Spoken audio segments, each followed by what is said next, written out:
Good afternoon, everyone. Please be seated. Routine proceedings. Introduction of bills. The Honourable Minister of Business, Mining, Trade and Job Creation.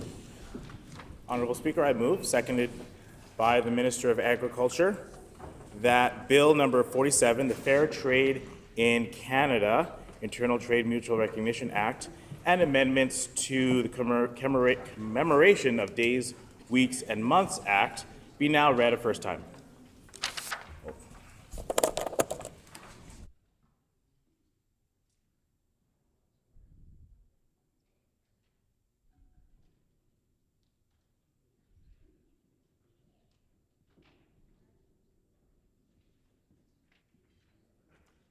Been moved by the Honourable Minister of Business, Mining, Trade and Job Creation, seconded by the Honourable Minister of Agriculture, that Bill number 47, the Fair Trade in Canada Internal Trade Mutual Recognition Act and amendments to the Commemoration of Days, Weeks and Months Act by Manitoba by Canadian Day be now read a first time. The Honourable Minister of Business, Mining, Trade and Job Creation.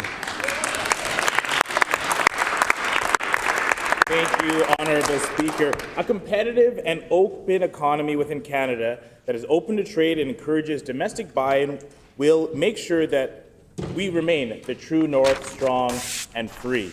This bill will increase the flow of goods, services and investments between Manitoba and the rest of Canada through mutual recognition with reciprocating governments.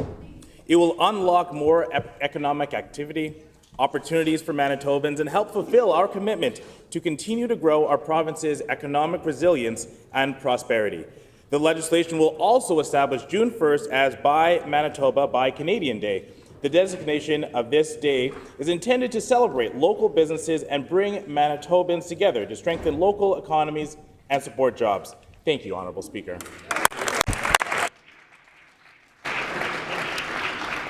Is it the pleasure of the House to adopt the motion? Agreed and so ordered. The motion is accordingly passed. The Honourable Member for Lajmodiere. I move, seconded by the MLA for Radisson, that Bill number 234, the Pride Month Act, Commemoration of Days, Weeks and Months Acts amended, la loi sur la mois de la fierté, modification de la loi sur les journées, les semaines et les mois commémoratifs, be now read a first time.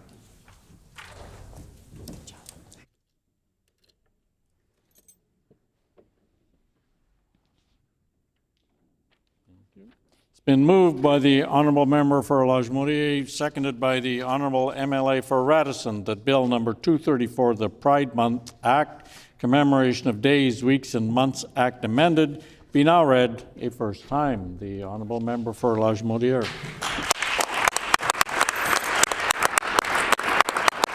Thank you, Honourable Speaker. I am proud to rise today to introduce Bill 234, the Pride Month Act. From its roots at the Stonewall Riots in 1969 to Winnipeg's first Pride March in 1987, Pride remains part celebration and part call to action. The Pride Month Act will officially designate June as Pride Month in Manitoba, honoring the long history of 2S LGBTQIA+ progress in our province and reaffirming our commitment to a future where every Manitoban, regardless of sexual orientation, gender identity, or gender expression, feels safe, supported, and included. Is it the pleasure of the House to adopt the motion? Agreed and so ordered. The motion is accordingly passed. The Honourable Member for Fort Garry. I move, second by the member from Tyndall Park, that Bill 220, the Criminal Property Forfeiture Amendment Act, be now read a first time.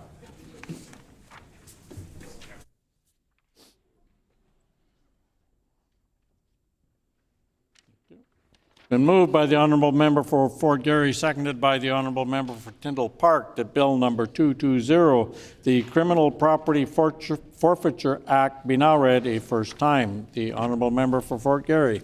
Today I'm proud to introduce the Criminal Property Forfeiture Amendment Act, a bill that will change the way we think about building safer communities in Manitoba.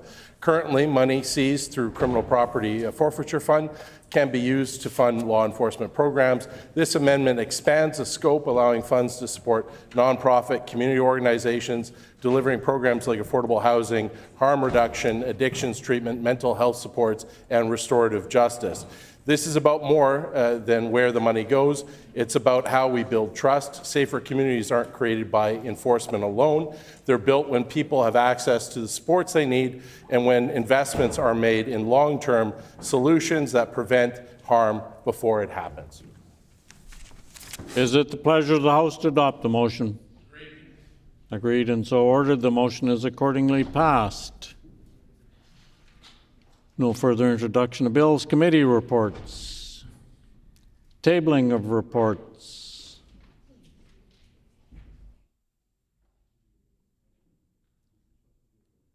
Ministerial statements. Member statements. The Honourable Member for Fort Richmond.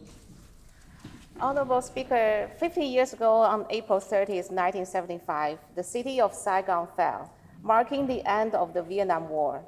Fleeing persecution and violence, hundreds of thousands of people from Vietnam, Laos, and Cambodia escaped in overcrowded, leaky boats, and an estimated 500,000 lives were lost along the way.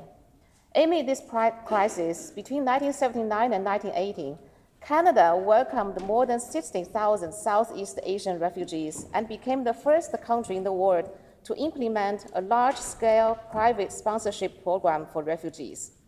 In recognition of this leadership, Canada became the first and remains the only country that was awarded the Nansen Refugee Award by the United Nations High Commissioner for Refugees. One of those lives forever changed by that response is Dr. Stephanie Stobie, who was born in Laos and came to Canada in 1979 at 8 years old. Today, Dr. Stobie is an associate professor at the Canadian Mennonite University, specializing in conflict resolution and serving as a respected researcher, educator, and community advocate. Her work ensures that the stories of Southeast Asian refugees in Canada are documented and honored. She reminds us that this history is not just the history of refugees, it is Canadian history. It has shaped our national identity and informed our global reputation as a compassionate, multicultural country. There are now second and third generation Canadians who find their roots in the refugees who came all those years ago. As we reflect on this 50-year anniversary and celebrate Asian Heritage Month, let us remember the courage of those who fled, the compassion of those who welcomed, and the legacy of leaders like Dr. Stephanie Stobie, who continue to ensure that these stories are never forgotten. I invite all my colleagues to join me in recognizing Dr. Stobie and honoring all those who came during these challenging years. I would like my guest names to be entered into Hansard. Thank you, Honourable Speaker.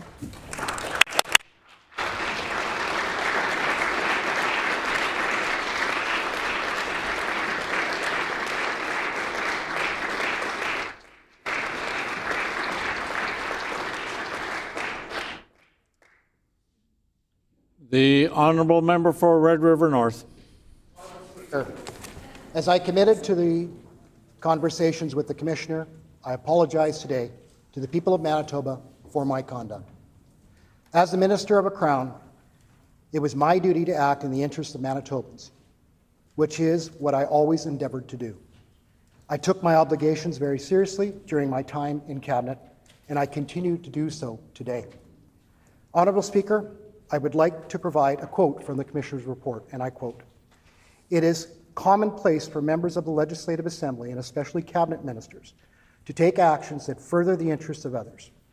It is precisely what we expect members of government to do," end quote. However, as the report states, the contravention occurred because of the timing of my actions. During the period of time the Caretaker Convention was relevant. It was never my intention to breach any convention or parliamentary tradition. However, the Ethics Commissioner has ruled on this matter, and I accept his ruling. I fully cooperated with the investigation, I have learned from it, and I am committed to helping others in this House learn from it. As I previously stated, Honourable Speaker, I apologize for any of my conduct which was found to fall short of my parliamentary obligations or personal standard of ethics.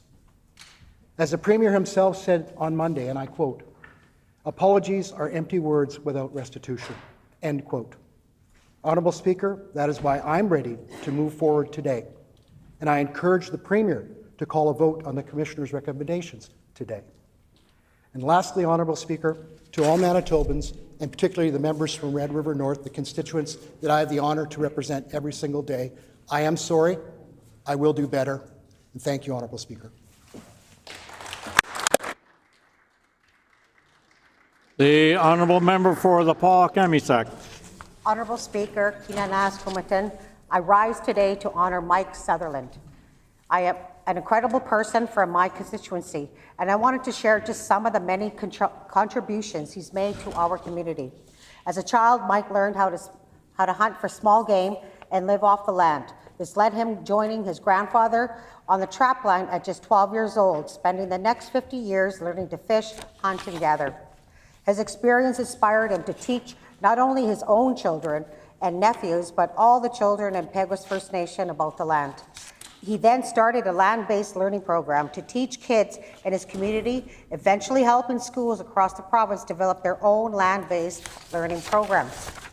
Mike continues to help others learn how to preserve their land, waters, skies, and cultural heritage through his role as director of the Peguis Consultation and Special Projects. Mike is also passionate about seeing every child play the sport they love. When he was young, his family didn't have the means for him to play sports until he was in high school. Inspired by his own experience, he spent the next 40 years volunteering to coach hockey, baseball, lacrosse, to help every child play what they love. Mike furthers his goal of uplifting young athletes through his work with the North American Indigenous Games and the Manitoba Aboriginal Sports Council. He also hosted the Manitoba Indigenous Summer Games in 2000 and the Manitoba Indigenous Winter Games in 2006, celebrating thousands of Indigenous athletes. While I could go on and on about Mike's contributions, I should end saying that it is an honor to know Mike, and I'm thankful that Mike is always looking to uplift others. Mike and his family join us in the gallery today, and I ask that the House please join me in thanking Mike for always sharing his time, knowledge, and wisdom. Egosef.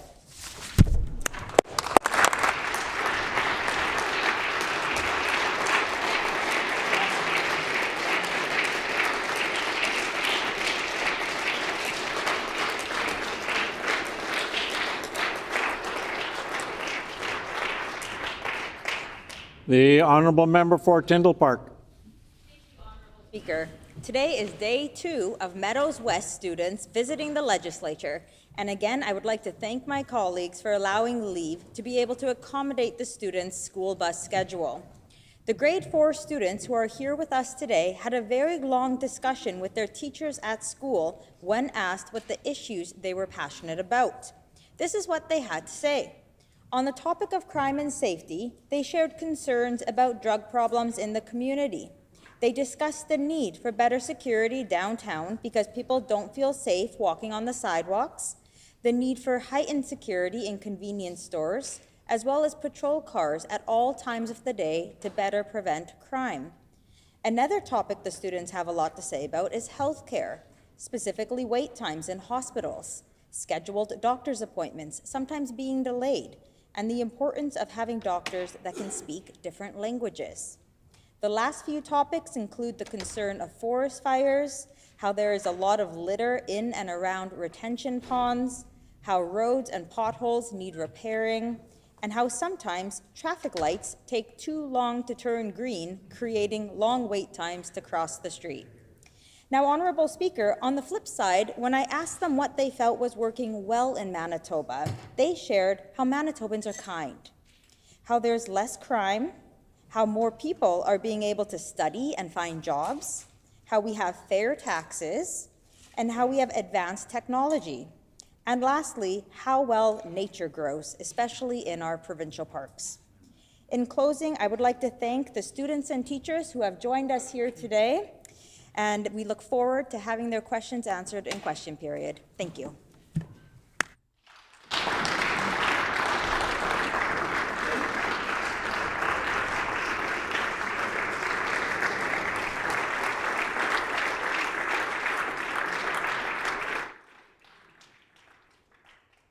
The honourable member for Waverley.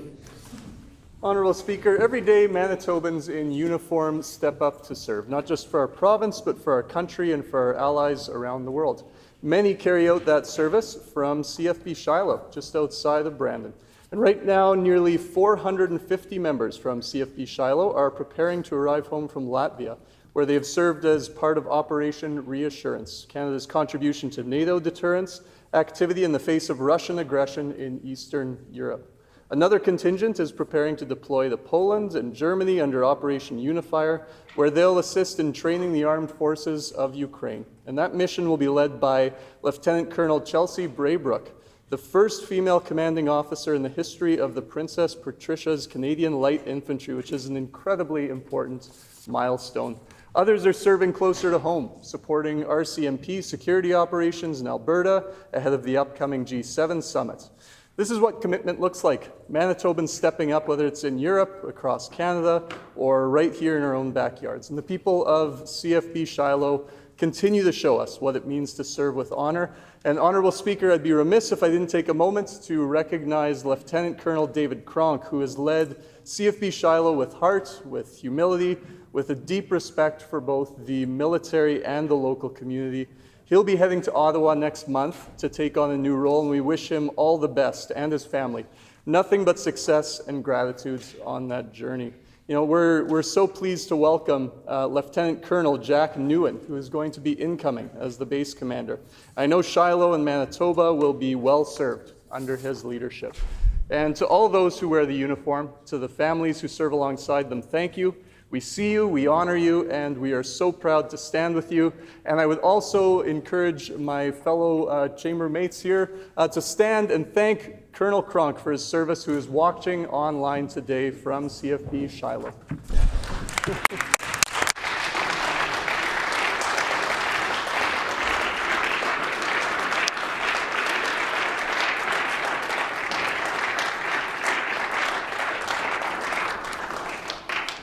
Prior to question period, there's a few things to take care of. First, we have seated in the public gallery from Linden Christian School, 22 grade 9 students under the direction of Nick Jansen, and their guests are the honourable member for Fort White. We welcome you here today.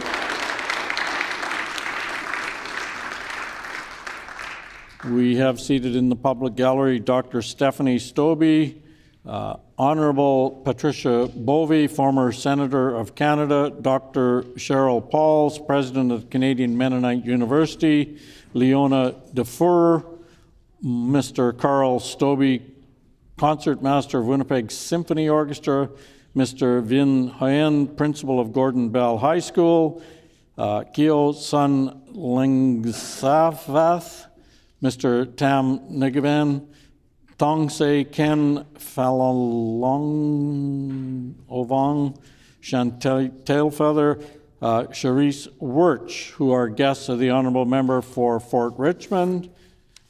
We also have seated, well, we welcome you here today.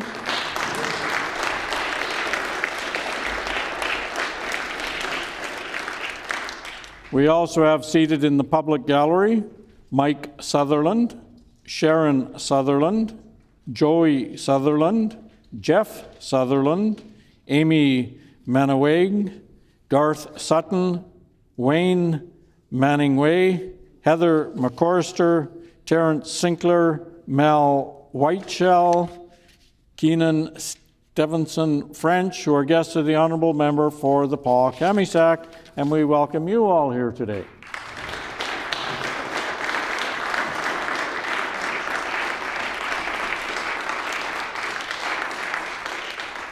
And now, on a sadder note, we have another page who's here on her last day, Imogen Zemlak. Imogen will be continuing her grade 12 year of high school in the fall at Oak Park High School. As this chapter of her working here is ending, she would like to thank everyone for the wonderful experience working for the Manitoba Legislative Assembly and getting to be a part of the legislative process. Imogen has learned so much about politics and the way our province is run. She especially enjoyed watching the debates live. She has many good memories of getting to know the people she has worked with. Every shift has been a fun experience, with everyone being here supportive and helpful, which creates a welcoming atmosphere that she enjoyed being a part of. Imogen will use the skills she has developed here for her next work environments and through her life. She has learned how to work in a professional environment and is thankful for the support and encouragement she has received here.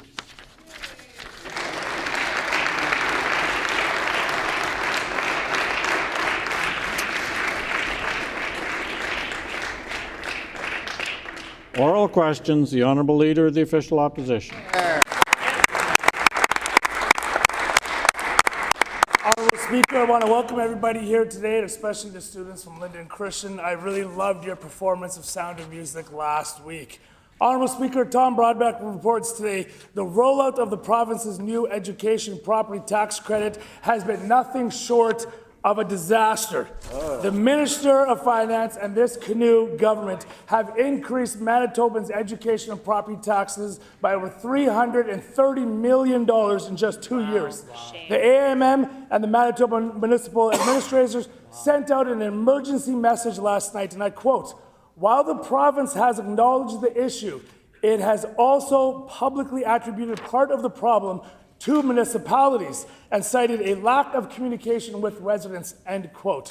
Why is the Premier blaming municipalities for problems created by his own sloppy finance minister? Here, here. Good question.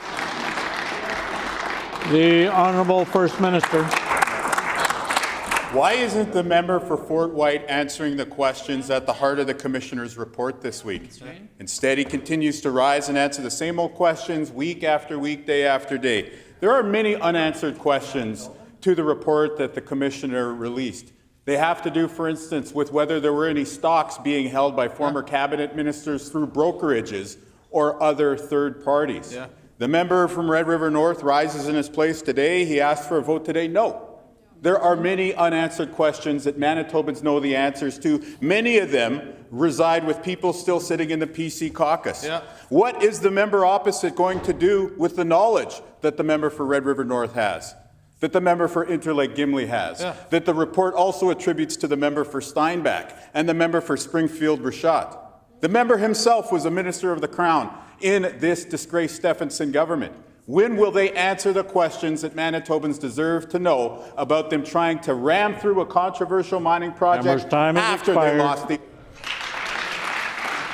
The Honourable Leader of the Official Opposition on a supplementary question. Honourable Speaker, that was a cop-out answer to a real question that we are asking on this side of the House.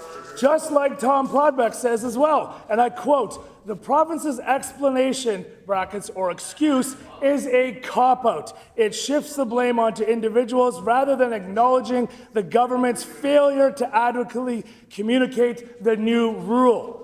I quote again from AMM, end quote, sorry, I quote from AMM, "We are disappointed in the public messaging and maintain the position that this is a provincial credit and therefore the responsibility for any issues should not have been directed to municipalities." So I'll ask the Premier again if he will stand up and answer the question. That's his job, to answer questions. Why is he passing the blame to municipalities and standing up for his failed finance minister? Here, here. The Honourable First Minister. Well, let's talk about a failure to acknowledge responsibility and to acknowledge the failures of a government. That's what we just saw in member statements from the member for Red River North. He didn't simply fall short. He broke the law, and he violated the Canadian Constitution. You want to talk about Sun columnists like Tom Broadbeck? Let's talk about the cover story of the Winnipeg Sun today. I brought 4 copies, maybe more. Maybe more if you want to keep going. Again, this is a pull quote from the Commissioner's report. Picture of the member for Red River North. They lack ethical, constitutional legitimacy. Wow. I'll table that for the members opposite. He reads a quote from the Commissioner's report and attempts to portray it as being exculpatory. Yeah. Here are the following words. "Members must not take any of these actions if they will further the interests of others improperly." Improperly is underlined. That's why he's sanctioned. That's why he's fined. What was improper? You decided to have a new government. They lost their jobs. Member's time has expired. The Honourable Leader of the Official Opposition on a final supplementary question. Honourable Speaker, Manitobans, I will keep going on these questions because this Premier has stolen $330 million from your back pockets, from the back of hardworking Manitobans. This Premier and this Finance Minister have increased your education and property taxes to historic levels, and now they're passing the buck onto municipalities. I will quote from AMM. Manitoba residents may not receive the credit on their 2025 property tax statements. This situation and the lack of communication from the province has led to confusion and a concern at a local level, while MMA was not initially consulted on this matter, end quote. So the answer is there simple, Honourable Speaker. The Premier did not communicate with municipalities. The Premier and Finance Minister have stole $330 million from your back pockets. Will the Premier stand up today and explain why he's attacking municipalities? Order, please. Order, please. I would just caution the Leader of the Opposition about some of the language he uses that gets very close to crossing the line as to what's parliamentary and what's unparliamentary. The Honourable First Minister. Yeah, I appreciate the interjection. We don't need to cross the line because we got the facts from the Commissioner. A Commissioner that they appointed, implementing a law that they passed, found that their Premier and their team members broke the law and violated the Canadian Constitution. Very serious issues. Again, we're not talking about stop the steal. We're talking about we legitimately won the election, and they illegitimately, improperly, to use the actual word, tried to ram through a project after they lost government. The Commissioner found that the member for Interlake Gimli, and I quote here, issues with his credibility in the comments that he made. Specifically, he claimed never to have met the lobbyist from this mining company, and yet there's a phone record in a couple of instances showing his engagement with that person he claimed not to know. I'll table the relevant sections that show that the members for Steinbach and Springfield Rashad were also implicated. Member's time has expired.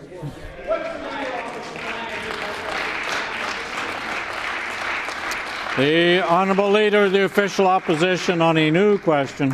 Manitobans, you saw it there. I asked 3 serious questions on property taxes, 0 answers. If the Premier wants to talk about the reports, then bring it forward today for debate.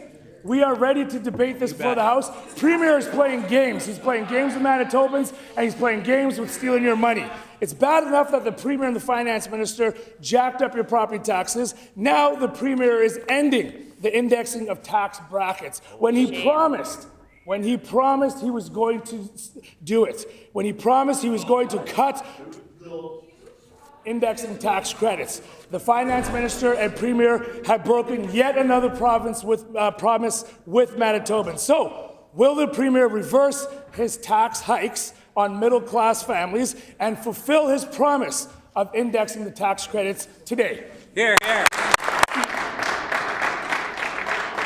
The Honourable First Minister. We're making life more affordable. $1,500 tax credit going up to $1,600 for your property taxes. But here's the thing about an oath. Every single one of us take an oath when we come into office.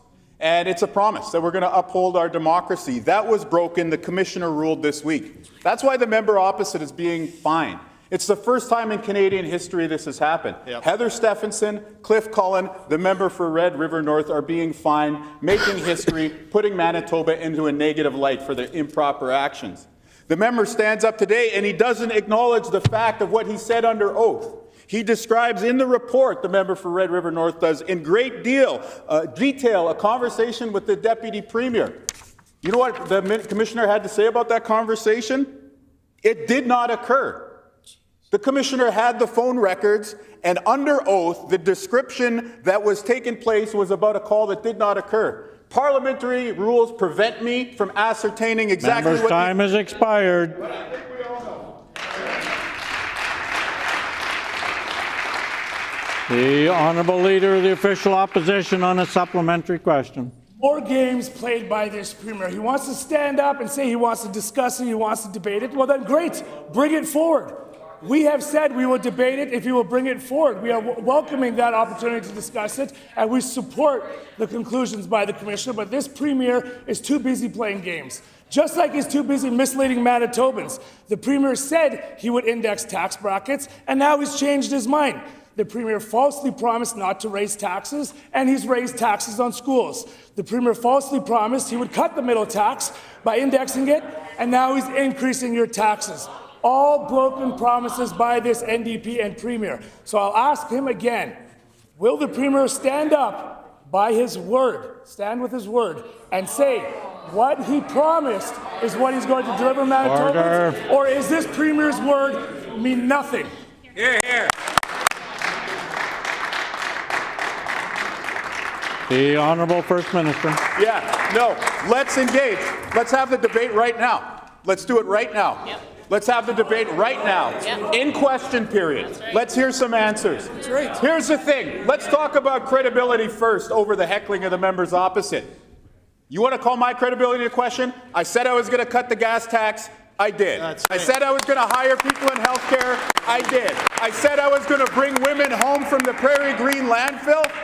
We have found the women in the landfill. So let's debate credibility when we're talking about the member for Red River North who, under oath, described a conversation that the Commissioner found did not occur. The reason why these comments under oath are very, very relevant, I'll table the relevant passage of the report that says while he asked these former cabinet ministers whether they own stock, he could not inquire specifically if they were held through third parties via brokerages. Yeah. Now, I don't know about you in this day of e-trades and things like that, but Member's not too time many has expired.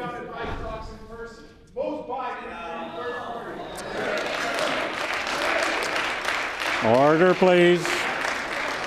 I would just remind the First Minister that when time is up and I stand up, time is up. So please remember that your mic is off. Nobody can hear what you're saying anyway. The Honourable Leader of the Official Opposition. Honourable Speaker, Premier has enforced the largest gas tax increase in the history of this province. The largest education property tax increase in this province. And he's actually the only one in this House currently being investigated by the Conflict of Interest Commissioner. So if you want to talk about accountability, why doesn't the buck stop with him there? Honourable Speaker, he says let's debate. Great, let's debate today. Bring it forward today to the House, not in question period where he knows we're not supposed to. Bring it forward this afternoon if you're such a man of your word. But he won't. Honourable Speaker, Manitobans are sick and tired of being misled by this Premier. So I'll ask him again, will the Premier stand by his word like he promised on his own platform, and will he index tax brackets today? Yes or no?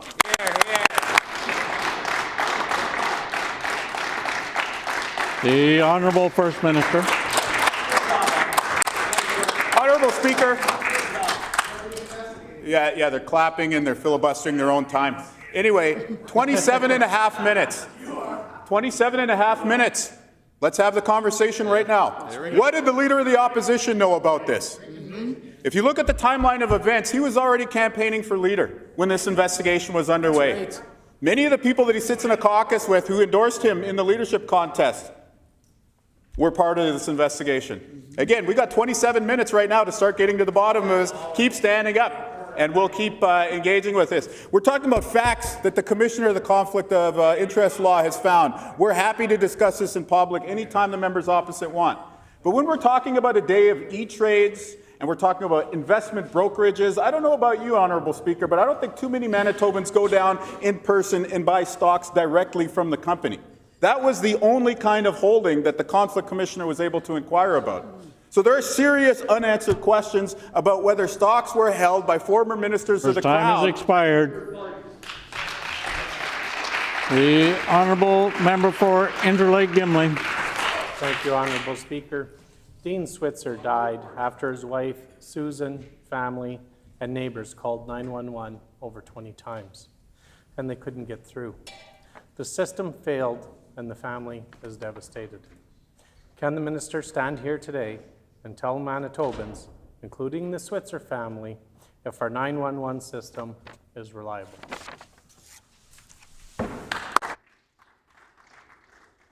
The Honourable Minister of Information, Innovation and New Technology. Thank you, Honourable Speaker. I want to thank the member opposite for the question. When someone calls 911, we expect that the answer will be received. That's why we've been looking into the failures of private telecommunications company over the past while. I can review what we've done on this issue.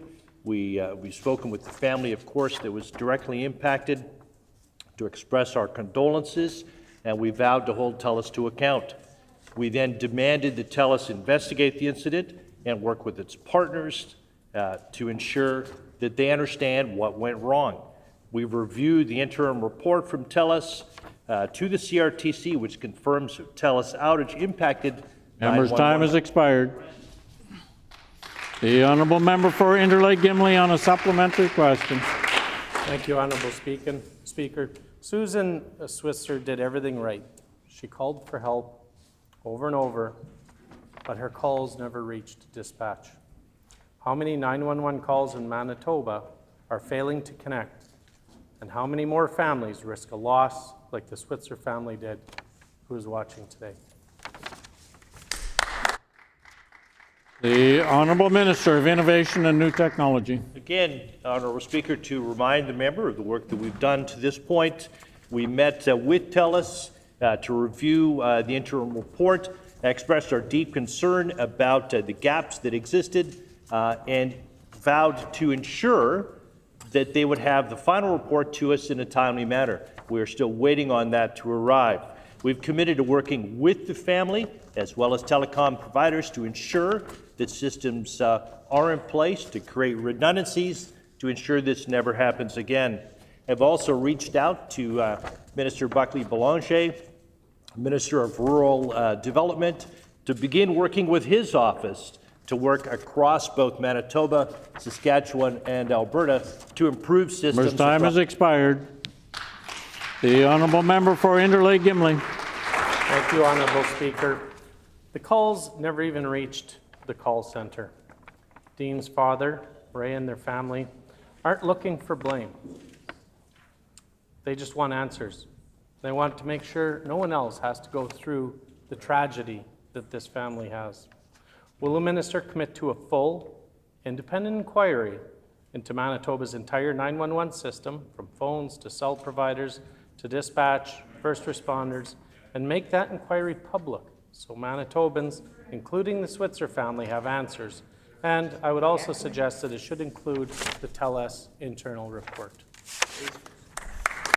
The Honourable Minister of Innovation and New Technology. Again, Honourable Speaker, happy to discuss this matter. I have spoken with family.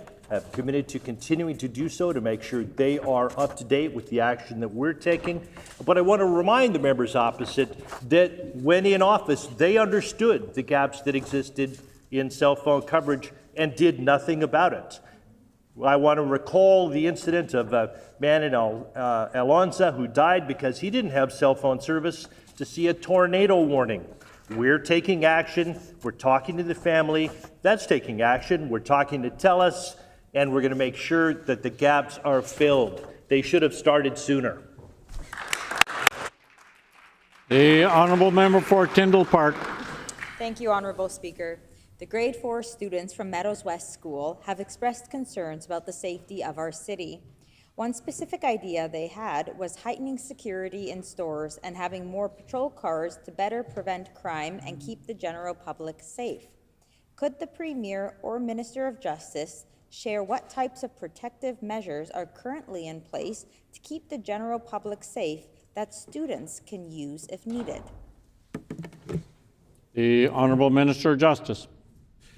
You know, one of the things I heard from the students, Honourable Speaker, was how much they appreciated the police and the work that our law enforcement does every single day. I'm sure they probably had some really positive interactions with police, and they know that it's important to have more police on our streets, and that's why we're funding our police. We're giving them more money to make sure there's more officers on the street.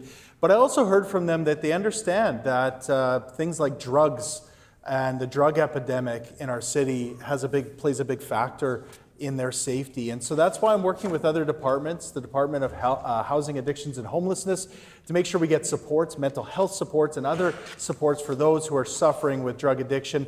We can all work together on this. I appreciate the students bringing those good ideas here to the legislature. The honourable member for Tyndall Park on a supplementary question. The students of Meadows West have big hearts, and they don't want to see anyone struggling with mental health issues.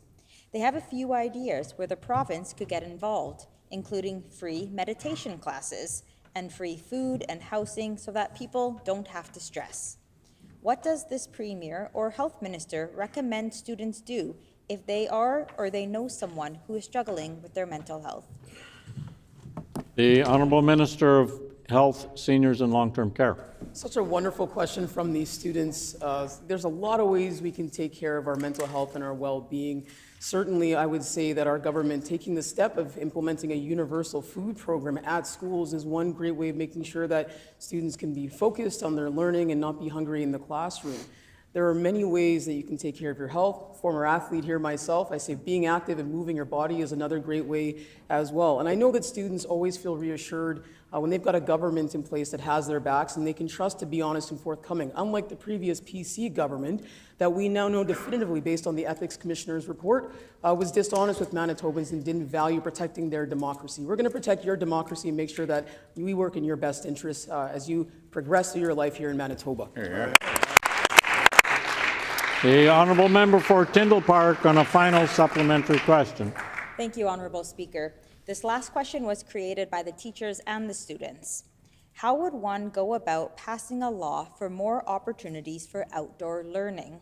The students defended this idea and said it would be good for mental health, that it would be lots of fun to learn outdoors and that there's a lot to learn outdoors, and that being out in nature is good for the soul, it's fun, and it's freeing.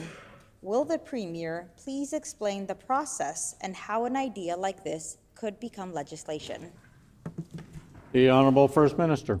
First thing you do is you got to recognize we've got the best education minister in the country here and set up a meeting with her. The idea of a bill like this, you know, if the education minister was to engage with these kids, you know, you'd engage legal counsel to start drafting up a version, you'd bring it here to the House, and every single person who was elected in the last election would have their say first in debate at the various stages of reading at committee, the public would get their say, and then there'd be a vote and potentially royal assent where that was passed into law. All of that depends on respect for our democracy. Yeah. The PC's failed very seriously on that front. Democracy is about respecting the will of the people. We respect it when we lose elections. We also, of course, respect it when we win. They did not. After they lost power, after the PCs were pushed out of office, they still tried to ram through a controversial mining project. That's just wrong. And so today they're trying to escape accountability? No, not good enough. Democracy is too important. We'll keep holding them to account. Member's time has expired. The Honourable Member for La-Vérendrye. Honourable Speaker, last year the community of Woodridge was told by the Office of Drinking Water that they would need to add a chlorination system to their non-potable community well, or it would be forced to be shut down, even though it has been identified as a crucial supply for fire crews. The minister forced the closure, and now, a year later, wildfire swept the area as people felt helpless without a community water source. Does the minister stand by the inaction of his predecessor when we raised this important issue in April of last year? The Honourable Minister of Environment and Climate Change. Thank you, Honourable Speaker. One of the things that we don't want to have is political interference in the Office of Drinking Water. We believe in the safety of all Manitobans. Unlike members opposite who don't believe even in democracy and want to interfere in every single which way, you know, we would have to actually go back to probably 1995 with the vote rigging scandal to see such a dark day in democracy here in Manitoba. It's outrageous. I'd like to hear what the members opposite has to say. Where does he stand on this dark day with his colleagues? The Honourable Member for La-Vérendrye on a supplementary question. Honourable Speaker, the minister was clearly not on top of the issue and left the community no choice. an expensive system for a marked non-potable well, or the government would close it. The well produces some of the most pure water in the country as it sits on the Sandilands aquifer. In more than 40 years of monthly tests, it has never failed. With the question of water supply for fire crews top of mind, I'd like to ask the minister, how many more community water sources has this government denied to firefighting efforts because they were not chlorinated? The Honourable Minister of Environment and Climate Change. Let's be perfectly clear. We believe in ensuring the safety of all Manitobans, full stop. When it comes to the wildfire situation, I really take offense at the fact that they're trying to muddy the waters as if we're not working lockstep with the wildfire services. Our Parks Department is doing exactly that. Our entire department is doing exactly that. We won't have this aspersions cast on the good work of our department. The Honourable Member for La-Vérendrye on a final supplementary question. Honourable Speaker, unfortunately, I can't get an answer for my community. Drinking water quality is important, but this well was an agriculture bulk fill, and without it, fire crews had to share a single source at the fire hall. I told this House and the minister a year ago that if this well isn't accessible and we have a wildfire, that it could be devastating. This fire destroyed homes and buildings only a few miles away, but luckily stopped before town. Will the minister reinstate the non-potable community well license today? And what is the minister doing to ensure that this never happens again? The Honourable Minister for Environment and Climate Change. The Department of our Office of Drinking Water will always work with municipalities to ensure that they have clean drinking water. We have high standards here in Manitoba. We're not going to interfere and have another Walkerton on our hands. We need to ensure that Manitobans don't just start drinking out of non-potable water.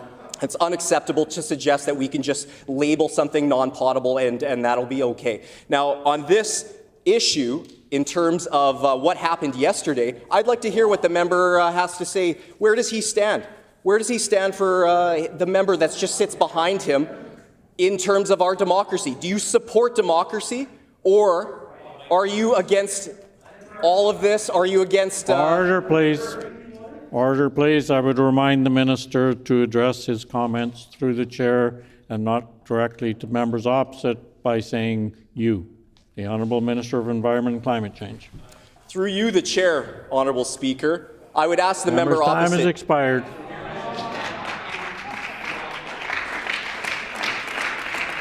The Honourable Member for Midland. This minister is blaming everyone but himself for his own failures. He did something rushed and sloppy and is now blaming others for his skyrocketing education property taxes. Municipalities are now having to clean up his mess. As some Winnipeggers are anxiously awaiting for their rebate, what is this minister doing for the hundreds of others that he removed the rebate from? Hear, hear, hear, hear.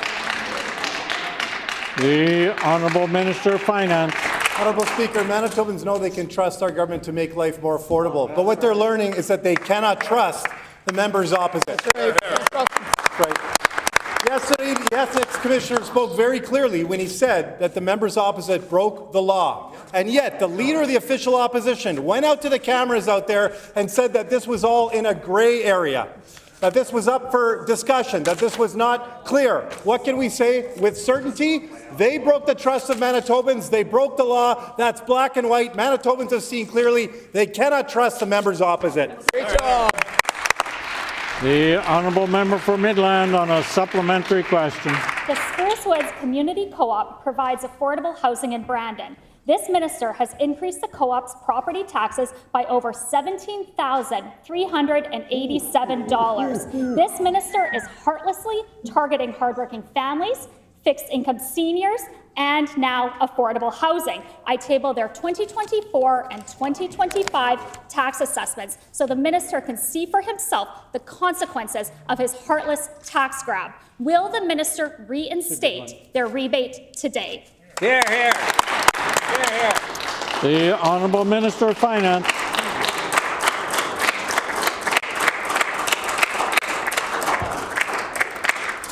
The Honourable Minister of Finance.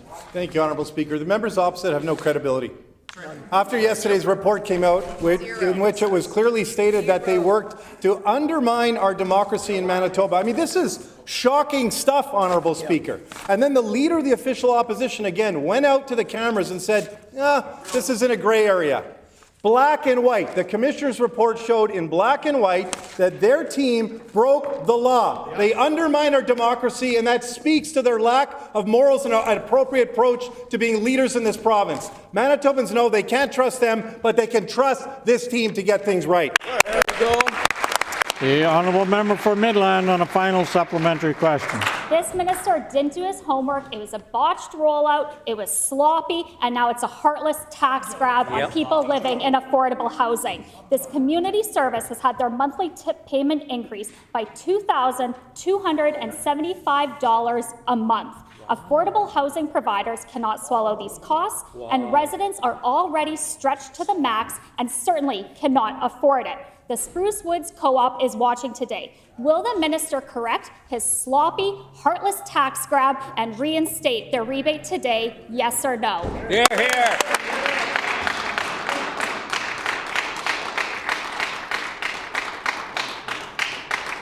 here.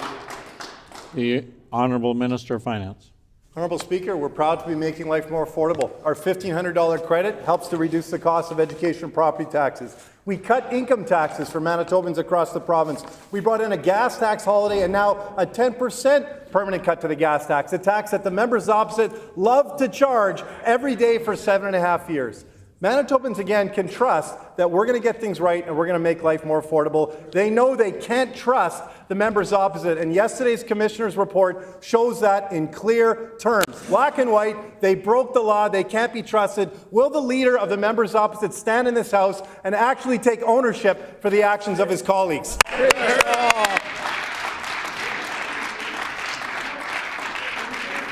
Order, please.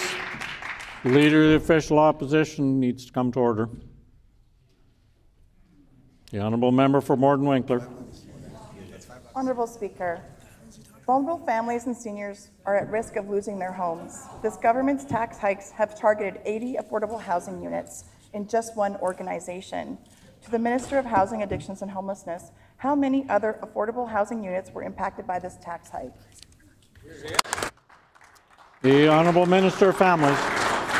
Miigwech, Honourable Speaker, Miigwech for the question. I find it just the pure audacity of any member opposite to get up and ask any question on affordable housing in the province of Manitoba when we know that in their 7.5 years of a failed, cold, callous, incapable government, they sold off social housing. That's right. They put at risk Manitobans that are the most vulnerable. So we will take no lessons from any member opposite there, particularly when what we learned yesterday. And I don't think that the members really appreciate or can actually understand what was tabled in the House yesterday.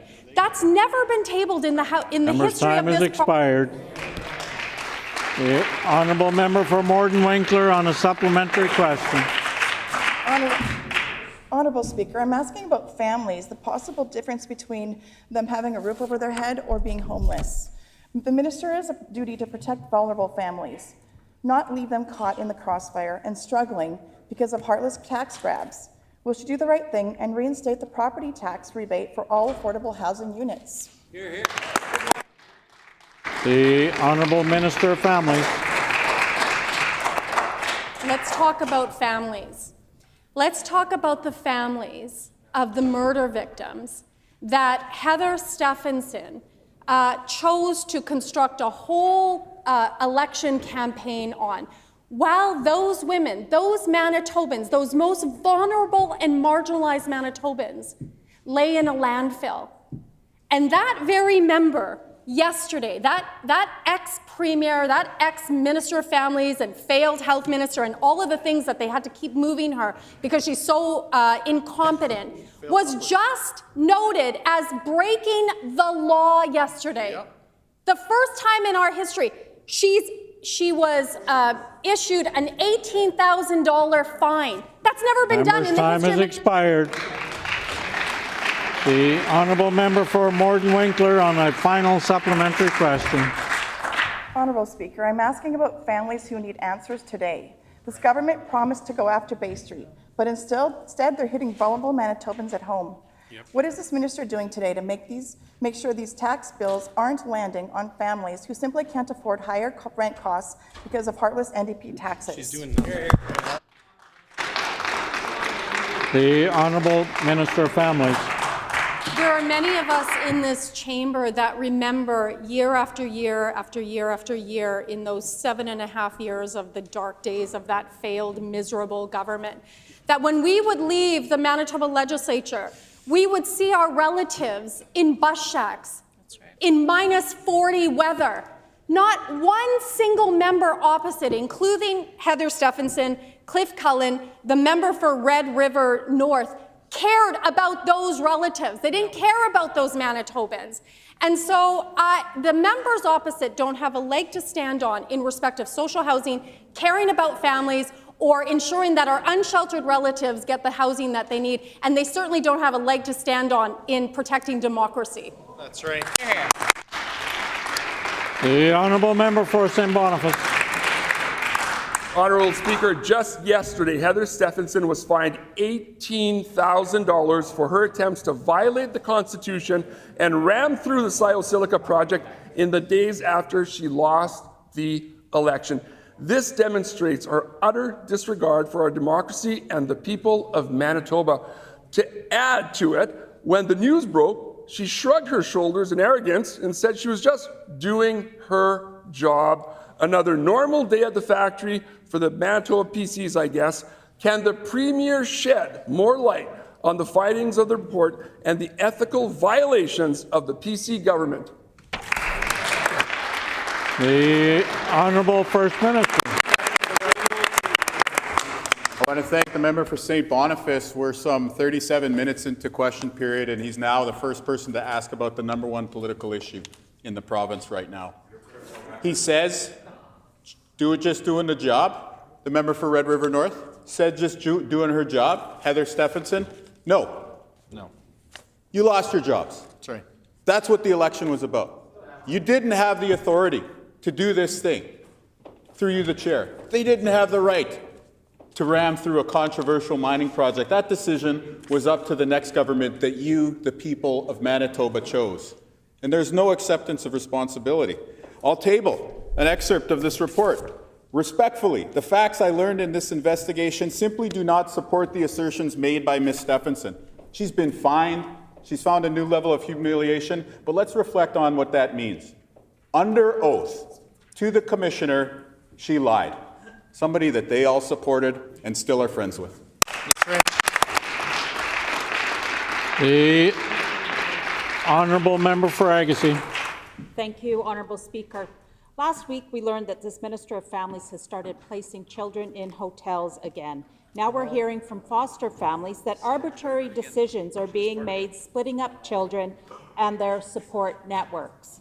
Can the Minister of Families explain why children are being removed from the only home they have known for decades? The Honourable Minister of Families. As I shared last week in her questions from last week, it is clear the CFS standards are clear and children are not to be placed in hotels. They are sometimes used as stays for family visits, medical appointments, or family reunification. What I think is really important today to put on the record is that when Heather Stephenson was the Minister of Families, what did she do for Manitoba children? Nothing. And that's why she was moved from portfolio to portfolio to portfolio, and that's why she was voted out. And what we learned yesterday is that while she was voted out, she was kicked out of her job because she was completely incompetent and a faithful foot soldier of patriarchy. She broke the law. Member's time has expired. The honourable member for Agassiz on a supplementary question. What's important here today, Honourable Speaker, is answers for this family that I've heard from that's being torn apart, siblings that have been in a single placement most of their entire life. There's a system in place that works for both the kids, the family, and the mother.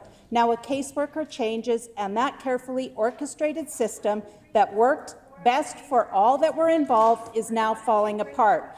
Will the minister agree that the best interest of the children needs to come first? The Honourable First Minister. We got a great families minister who is willing to follow up on the details with this family, because you know what? We love the kids. Put the kids first. Yep. I even look across the aisle and I feel sorry for the PCs. You know, they humiliated themselves in the last election. They ran these ads attacking the families of murder victims, saying, you know, stand firm against the landfill dig. So disrespectful, purposely calculated to try and play into racism. Then the member for Fort White, he put himself on anti-trans billboards. And then again, no, he's the victim somehow in all this. Sadly, you know, no surprise though, good people of Manitoba showed them the door. And I say sadly, sarcastically there, obviously. But then now we found out that after they were shown the door, they then compounded that miserable humiliation by breaking the law and violating the Constitution to improperly further private interests. What's more, they've now elected a new leader who can't even sustain a question period and who runs away in the middle of estimates. When will they stop dunking on themselves? Time has expired.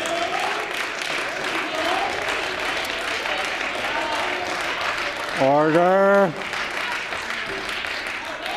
Order.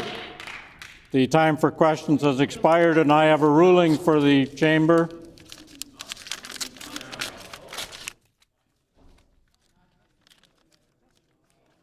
Order, please.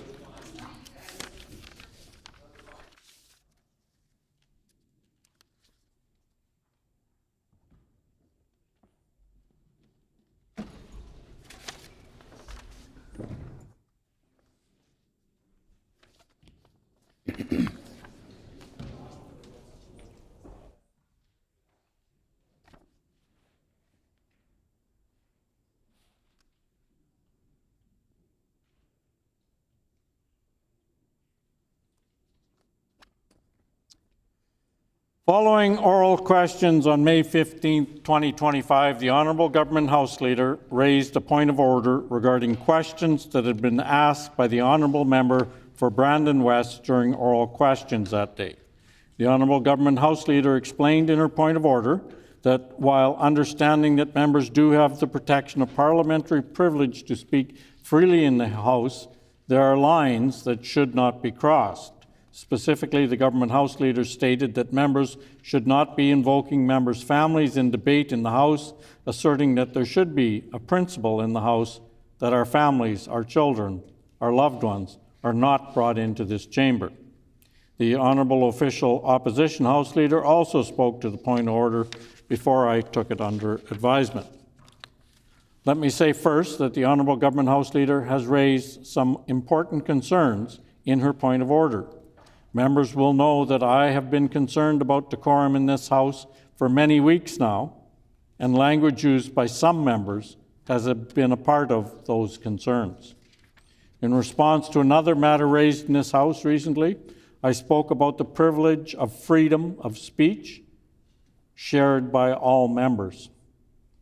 I'm going to expand on those comments now, as they are directly relevant to this point of order.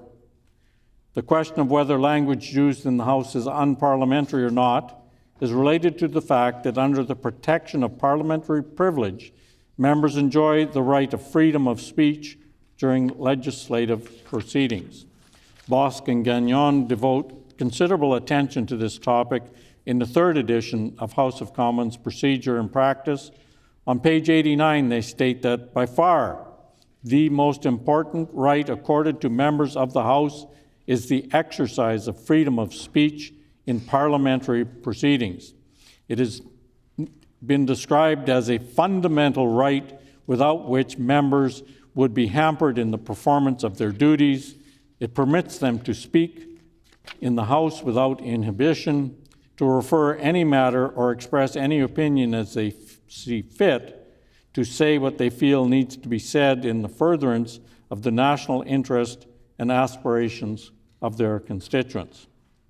However, Boston Gagnon also emphasized the need for the judicious use of privilege of freedom of speech and the necessity to take great care in the exercise of this privilege. On page 97, they address the responsibility that comes with the exercise of freedom of speech, noting that the privilege of freedom of speech is an extremely powerful immunity, and on occasion, speakers have had to caution members about its misuse. Ruling on a question of privilege in 1987, House of Commons Speaker Fraser spoke at length about the importance of freedom of speech and the need for care in what members say. And here I will quote directly from Speaker Fraser's 1987 ruling. Such a privilege confers grave responsibilities on those who are protected by it. By that I mean specifically the honorable members of this place. The consequences of its abuse can be terrible. All members are conscious of the care they must exercise in availing themselves of the absolute privilege of freedom of speech. This is the context in which I am considering the point of order raised regarding the comments made by the honourable member for Brandon West. The member has the freedom to make such comments, but I would urge him and other members to consider whether or not they should make such comments.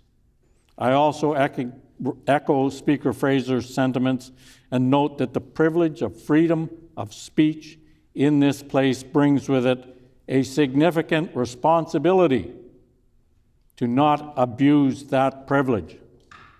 Regarding the point of order under consideration, in her comments, the Honourable Government House Leader stated that members should not be invoking other members' families in debate in this House.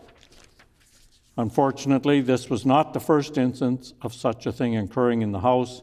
Hansard contains a few references through the years of members mentioning other members' families in various debates. These instances have not been ruled unparliamentary. I would also add that this practice is consistent across other Canadian jurisdictions, though on some occasions a caution has been given in such circumstances. Accordingly, I'm ruling that while the Honourable Government House Leader does make a good point, of which all members should be mindful under our rules and practices, she does not have a point of order. However, I would strongly encourage members to be cautious when referencing family members in debate.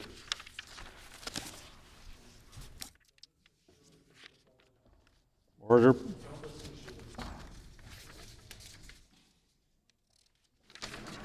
Petitions. The order, please. The honourable member for Tyndall Park. Honourable Speaker, on House business. The honourable member for Tyndall Park on House business. Could you please canvass the House for leave to have the names of the guests who have joined us in the gallery included in Hansard following the petition I am about to read, as the petition was drafted by one of the guests, Luke Melvey. Is there leave to have the member for Tyndall Park's guests' names included at the conclusion of her petition, as one of the members present was who drafted the petition? Is there leave? Is there leave to have their names included in Hansard? Agreed, and so ordered. The honourable member for Tyndall Park. Thank you, Honourable Speaker. I wish to present the following petition to the Legislative Assembly of Manitoba. These are the reasons for this petition. Number one, it is a sad fact that children and young people lacking in their needs and resources are often susceptible to street gangs preying on their vulnerabilities. Number two, youths in this province have little in terms of outside support, resources, and recreation, leaving them vulnerable to recruitment to the dangerous and toxic environment of Manitoba's street gangs. Number three, there could be a variety of different reasons why youth join gangs, but one common thread is that needs are not being met in their lives. Number four, after school and recreational programming reduces crime by giving children a place to go, where they can develop great social and leadership skills and form strong relationships with role models in the community, which thereby decreases the risk of their involvement with a gang. Number five, newcomer communities and Indigenous youth are often lacking the resources and support they need and are therefore vulnerable to gang recruitment. Number six, because youth often don't have the support they need at home, it's crucial to focus as much of our attention towards things like after-school youth programs and social services. We petition the Legislative Assembly of Manitoba as follows. Number one, to urge the provincial government to increase the funding for youth after-school and recreation programs. And number two, to urge the provincial government to increase funding for Indigenous and newcomer-led programs and organizations that help Indigenous and newcomer communities. This petition has been signed by many Manitobans.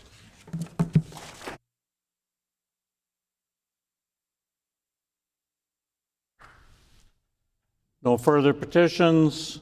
Grievances. The Honourable Member for Lac du Bonny. Thank you, Honourable Speaker. It gives me an opportunity today to put a few words on the record and ask some questions, since we're unable to get into estimates with a few of the departments that are specifically involved in the wildfire situation across this great province of ours, Honourable Speaker.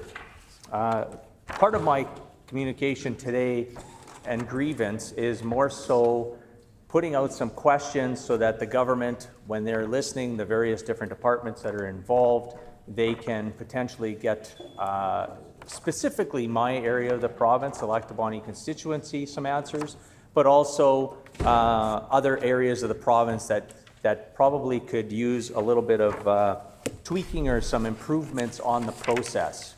We know, Honourable Speaker, that the firefighters, the water bombers, the EMO services, the emergency management teams that are within the different areas of the province are working tirelessly. The volunteers are working tirelessly. And of course, the friends and family of all those that I've already mentioned, of course, are at home at times, worrying about those family members that are putting, at times, their lives at risk, Honourable Speaker. I would like to take this opportunity to commend Reeve of Lac du Bonny, Lauren Schinkel, Mayor of the RM of Alexander, Jack Briscoe, their councils and their staff, and many of our other municipal teams that are helping fight the fires all over this province. Also, Honourable Speaker, I would like to commend those that are working hard in our provincial parks, because unlike a couple of the comments that the Premier had put on the record earlier today, not all are municipalities. And I know that the Premier tries to pat himself on the back, saying that he gets outside of the perimeter. Well, I know that he does, but at the same time, Honourable Speaker, at times he puts words on the record that are inaccurate. So I look to, 3+ ministers. So 3 ministers plus the Premier plus anyone else that is on that side of the chamber, on the government side, to work with us at times in regards to improving the systems that are already out there. I appreciate the minister who is also the MLA for Quaitnook for his bulletins and his updates that are happening within the impacted areas, Honorable Speaker. There are a few things that I think could be improved, and again, not being able to get into estimates, and a lot of these questions, again, can be taken as not as criticism, but as words of potential ways to improve the process. So again, we get down to some communication. Again, the Reeve of the RM Electabani, the Mayor of the RM of Alexander, have done quite an exceptional job on communicating to not only their permanent residents, of course, but those people that call the Lactabani constituency home during the cottage country and that. So I do know that a couple notices, and this goes to some of the other members as well. So we have, of course, as I've mentioned, the Minister of Natural Resources and Indigenous Futures. We have the Minister of Transportation and Infrastructure. And of course, we heard earlier today from the Minister of Environment and Climate Change, who is also the Minister responsible for Efficiency Manitoba. And of course, the Premier, who put some uneducated words on the record earlier today. But I do want to commend those three ministers that I spoke about earlier. A couple improvements. When we talk about Manitoba parks, when we have a notice that is publicly put out in order to lift some of the evacuations, more than 1 hour's notice would be much greatly appreciated, because many of the hardworking men and women, business owners in those areas, work hard.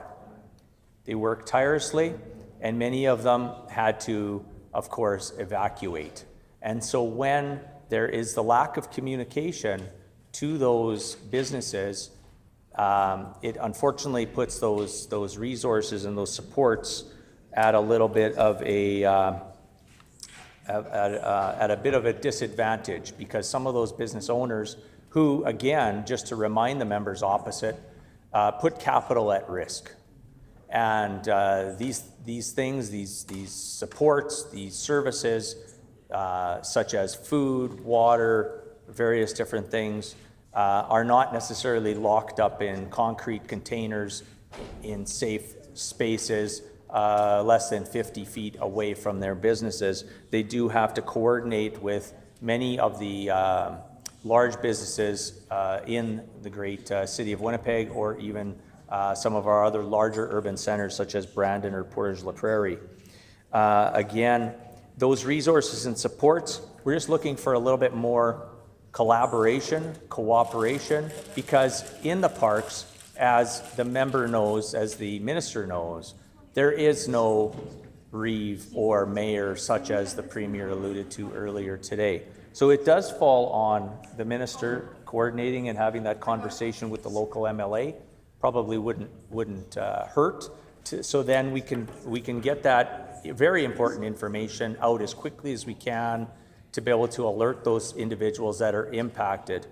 I also see that in regards to, I'll just talk about West Hawk, the Whiteshell Provincial Park, West Hawk, and Falcon.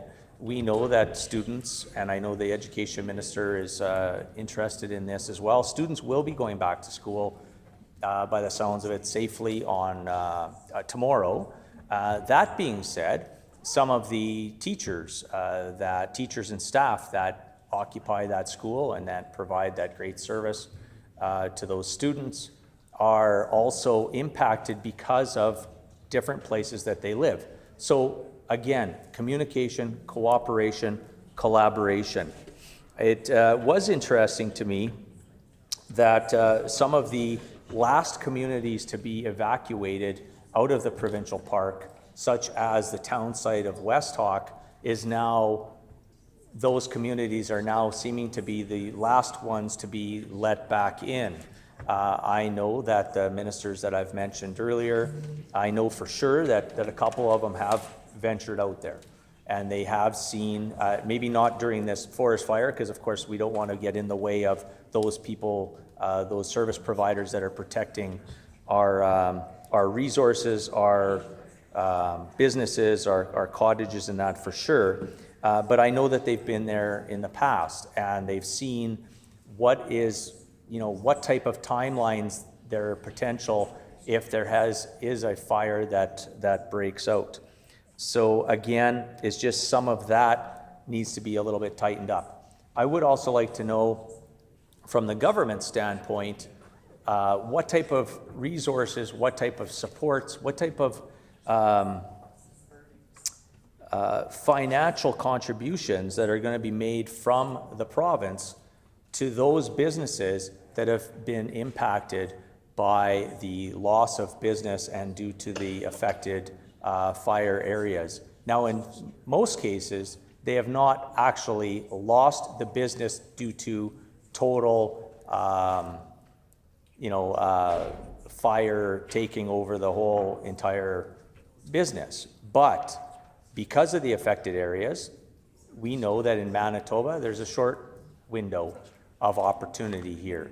Of course, always have to err on the side of safety, but that's why we have EMO and those services. So I'm asking today for the ministers who are listening and the departments who are listening to reach out to those various different organizations, whether it's the chambers or individual businesses, to spread the word and to see what type of resources, what type of supports are available through this canoe government to make sure that those businesses are there operating not only today, not only tomorrow when they're allowed back in, but also into the future, Honourable Speaker. Also, some confusion in regards to the supports and the checks and where do impacted individuals actually go to pick up those checks, whether it's a potential even an e-transfer situation and those types of things, Honourable Speaker. Confusion, there seems to be a lack of clarity in regards to also mileage of 20 cents a kilometre an hour. Thank you for your time, Honourable Speaker.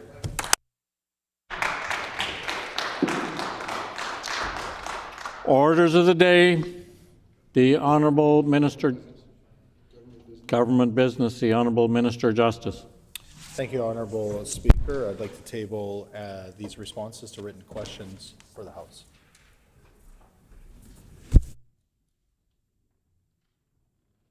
Further business.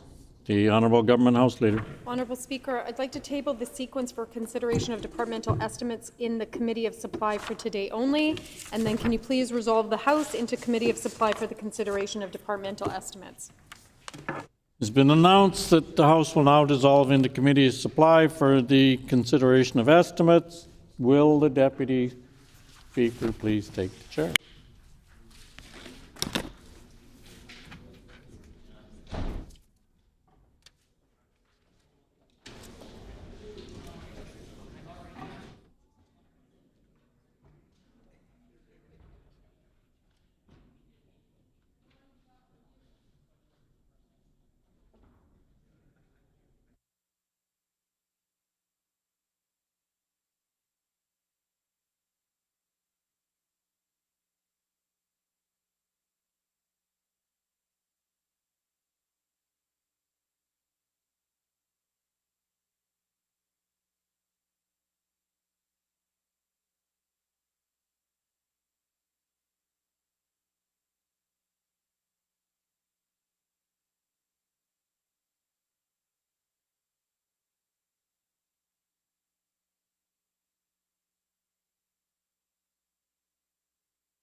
Will the Committee of Supply please come to order? This section of the Committee of Supply will now consider the estimates of the Department for the Department of Public Service Delivery. Does the Honourable Minister have an opening statement? No. Does the official opposition critic have an opening statement? No.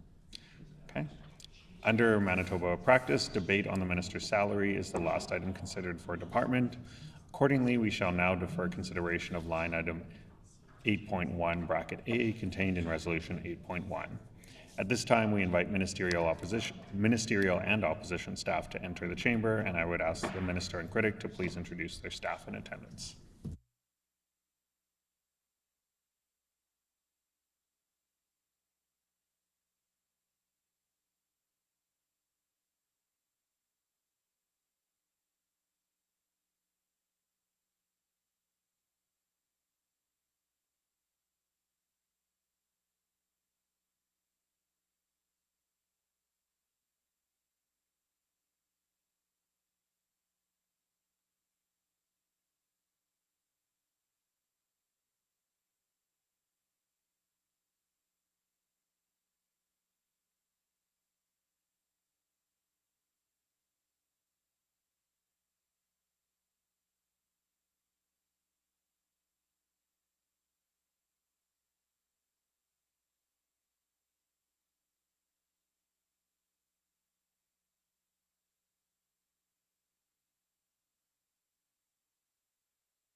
Would the minister like to introduce his staff in attendance? The Honourable Minister.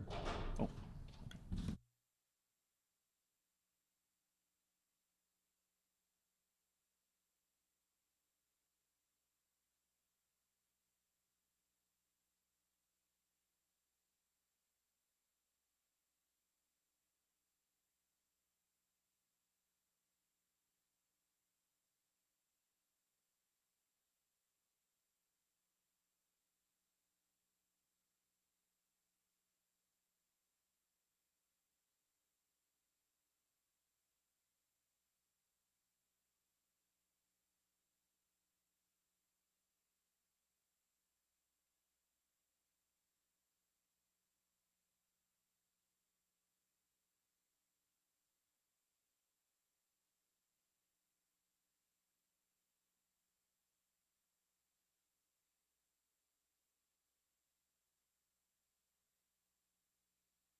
The Honourable Minister of Public Service Delivery. Thank you, Honourable Chair. I have with me today Deputy Minister Joseph Danford, Assistant Deputy Minister Paris Pergoulis, Executive Financial Officer Jason Perez,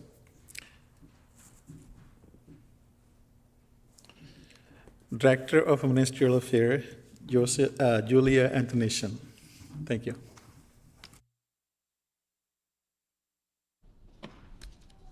And would the critic like to introduce his staff in attendance? The Honourable Member for Borderland. Thank you. We're pleased to have Mr. Mark Stewart with PC Caucus staff with us in estimates today. In accordance with Sub-Rule 77, Bracket 15, during the consideration of departmental estimates, questioning for each department shall proceed in a global manner, with questions put on the resolutions once the official opposition critic indicates that questioning has concluded. Floor is now open for questions. The Honourable Member for Borderland. Thank you, Chair. One of the responsibilities of the Minister of Public Service Delivery is consumer protection.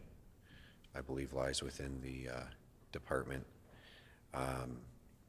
Last December, there were photos of valid passports, staff payroll information, and credit card statements that were all among the data stolen from the Pembina Trails School Division during the cyber attack.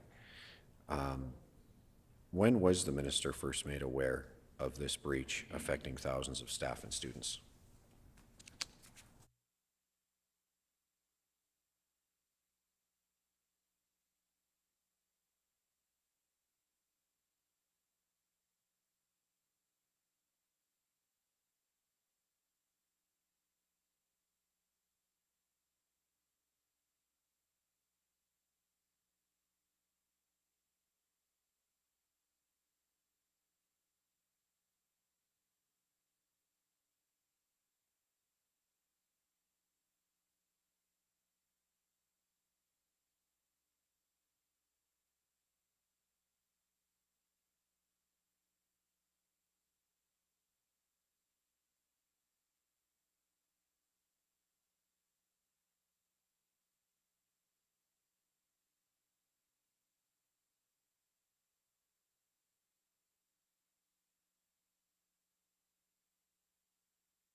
The Honourable Minister of Public Service Delivery. Thank you, Honorable Chair. The member that asked me the question is actually on November 13, 2024.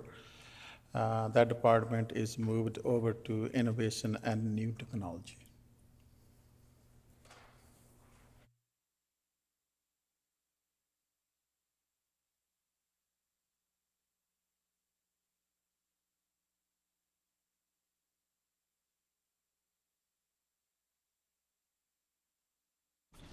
The Honourable Member for Borderland. Thank you, Chair, and I thank the Minister for that. So the data that was stolen and is now available on the dark web includes names, dates of birth, confidential business data, personal health information, email addresses, and who knows what else. These individuals now face years of vigilance protecting their identities and their credit. Has the Minister reached out to the victims of this cyber attack, and what is his department's policy for providing free long-term credit and identity monitoring?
The Honourable Minister of Public Service Delivery. Thank you, Honorable Chair, and also thank you to the member opposite. And this is a good question, and we take this kind of incident very seriously, and we understand there's lots of students were impacted, and our government takes cybersecurity, as I said, very, very seriously. To get to the best answers, the members should direct his question to the appropriate departments, and which is, in this case, is both innovation and new technology and education. Thank you. The Honourable Member for Borderland. Thank you. Thank you, Chair. And the Minister will know that I have raised this matter in question period. I've asked the government for answers on behalf of those Manitobans who've been made victims by this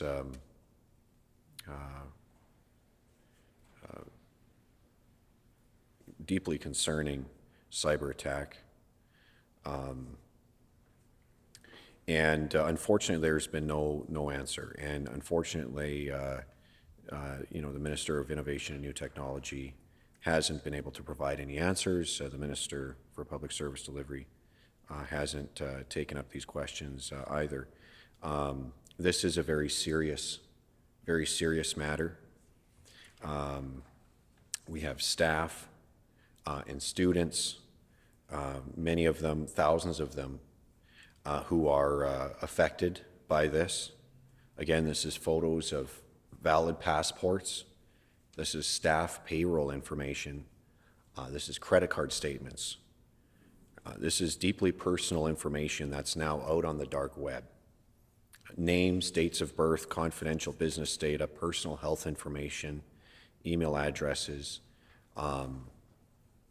Frankly, this incident has put and will continue to put these innocent victims through a very terrible ordeal.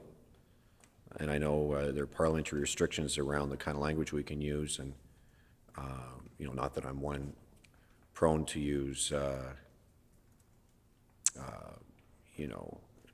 strong language, but I think in this incident it's warranted. These individuals are going through a terrible time and will face that for quite some time. There's been no answer on what kind of assurance or what kind of help this government has been able to provide them. There's been nothing.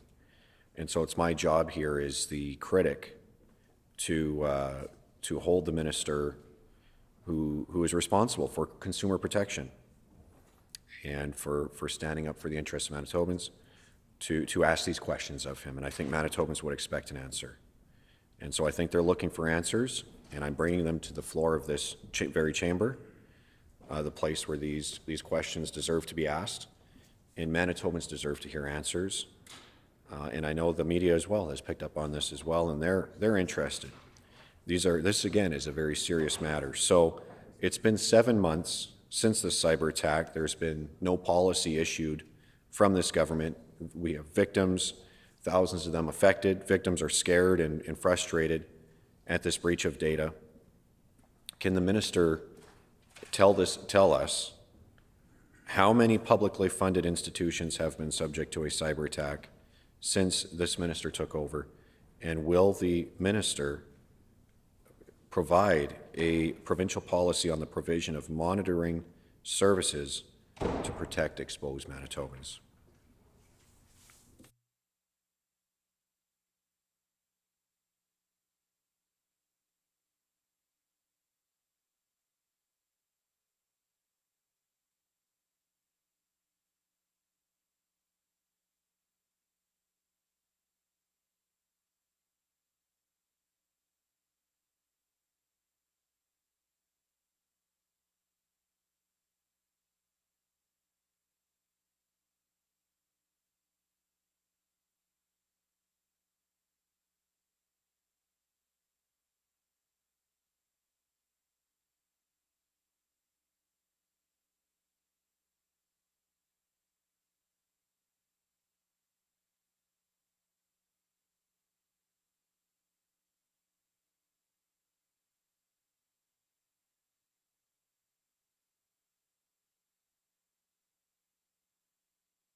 The Honourable Minister of Public Service Delivery.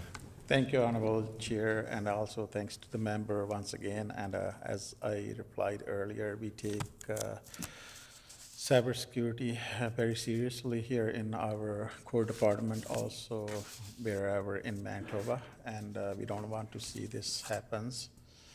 And that's why, as I said earlier, the member is asking the question at the wrong department. Like he should be, I'm sure Minister of Innovation and New Technology will come in front of the committee again. Not again, actually the first time. And he will have the chance to ask those questions.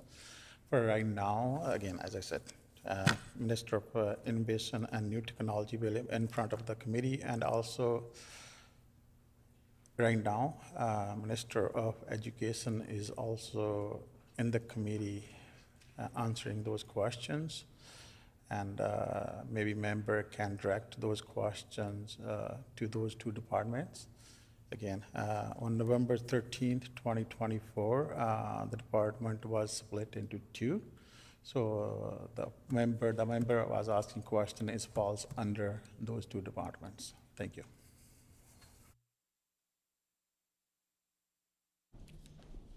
The Honourable Member for Borderland. Today we heard about the impact of the sloppy property tax grab on affordable housing, and how many multi-unit residential units had their taxes jump with this property tax hike, and does the Residential Tenancies Board consider government tax overreach when considering approving rent increases?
The Honourable Minister of Public Service Delivery. Thank you, Honorable Chair, and thanks to the member for the question. I just want to remind the member, he might have seen my mandate letter, which is talking about reviewing the RTA, Residential Tenancy Act. The heart of member's question is about affordability, actually, and I know under their watch when they were in government for 7.5 years, to dark 7.5 years, they raised hydro rates at the cabinet table, and that was during the Christmas time, close to the Christmas time. I still remember sitting in opposition at that time. They raised taxes on the renters, they cut renters tax credit from $700 to $525. And on those, who are those renters? These are the people on low income, newcomers, and the seniors. So they were trying to hurt those vulnerable people, They said feeding the kids was a bad idea. They forced workers to go on a strike. So there's so many things they did in their 7.5 dark years. So I just want to remind the members, and our incredible finance minister just brought a incredible budget. I remember in 2024 there were a 21 way to save money, and in 2025 there are 25 ways to save money. So I probably mentioned a few of those to the member. A permanent relief for the 10% cut to the gas tax. Again, we did it holiday tax credit for the whole year. And then after that, we made a permanent 10% cut to the gas tax. Hydro rate freeze for a year. And under their watch, during the Christmas time, they raised the hydro rates. And here we are looking at affordability. We know there are challenges, and that's why we are freezing the hydro rate for a year. Increasing the homeowners affordability tax credit, last year was $1,500, and next year it's gonna be $1,600. Free birth control, including Plan B. A cut to the payroll taxes so we can help small businesses. And again, we are listening to Manitobans. Manitobans are our priority. Unlike member opposite, who only heard those members who need the support during their time, 7.5 years, and also today. And the question that I'm seeing, they're not talking about affordability. All they're talking about is, sorry, you guys, they're talking about how to make life less. I'll go back again. So they are trying to hurt Manitobans. Today, where we are, our Finance Minister had brought in an incredible budget, 25 ways to save money, and we are doing that incredible work. And again, I know they made life harder for Manitobans. They are saying, we made life harder for Manitobans. Can you make those quickly changes so Manitobans can feel comfortable? We are listening to Manitobans. We are listening to everyday Manitobans to deliver on their priorities, and also our election commitment that we have made. We are delivering on those ones. Thank you, Honorable Speaker. The Honourable Member for Borderland. The question to the minister was, does the Residential Tenancies Board consider government tax overreach when considering approving rent increases? The short answer, I think the minister, it's unfortunate, wasn't able to answer, but he should have been able to answer that. He should be well informed enough of his own file and confident enough of his own file to be able to answer that question, because the answer is yes.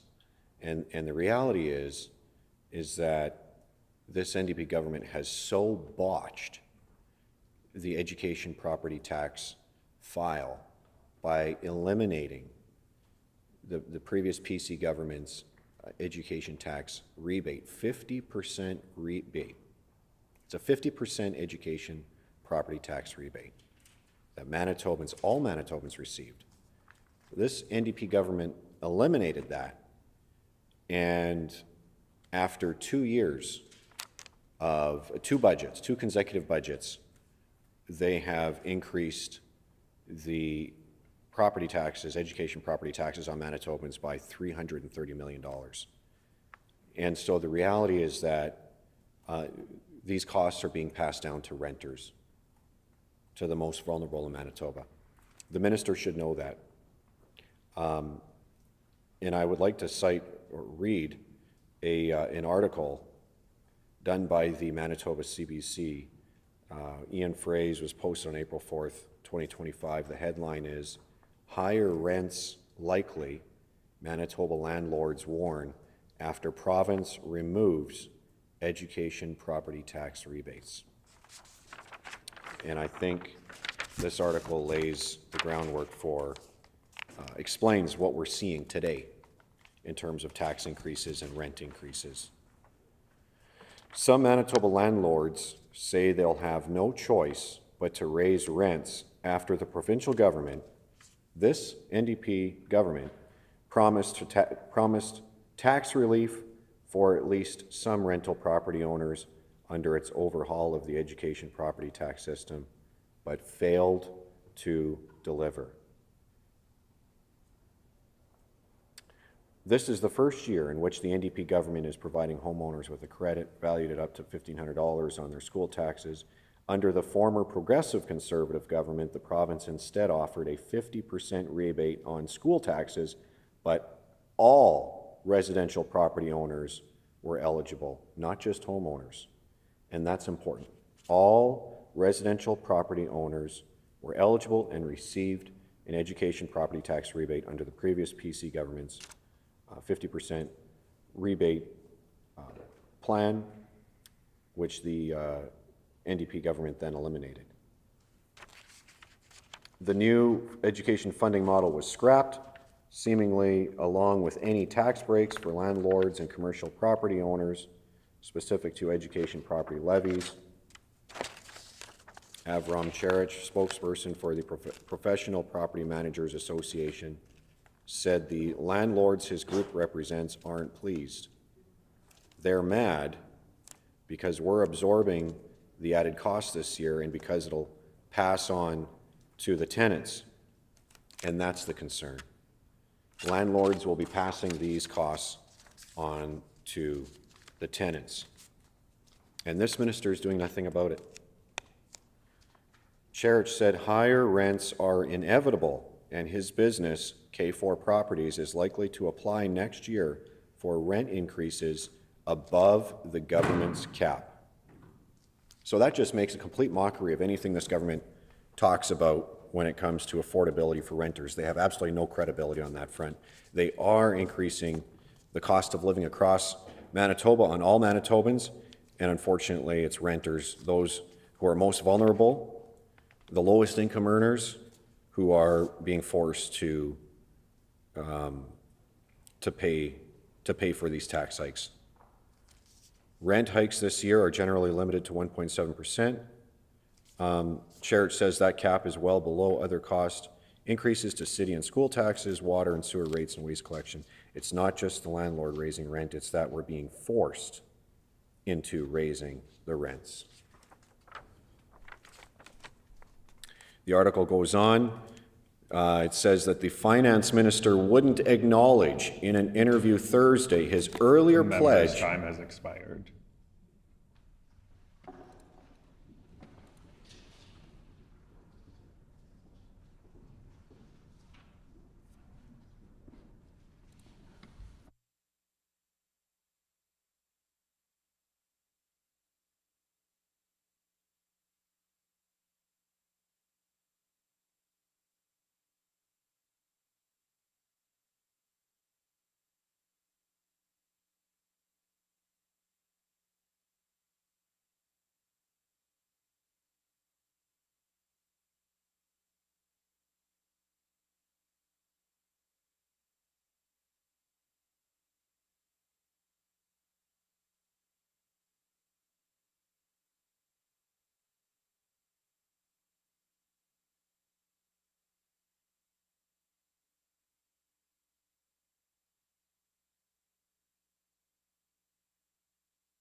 The Honourable Minister of Public Service Delivery. Thank you, Honorable Chair. I think there wasn't any question. Member didn't ask the question, but thank you for rambling for 5 minutes and not really asking a question. But it's given me an opportunity to really talk about rentals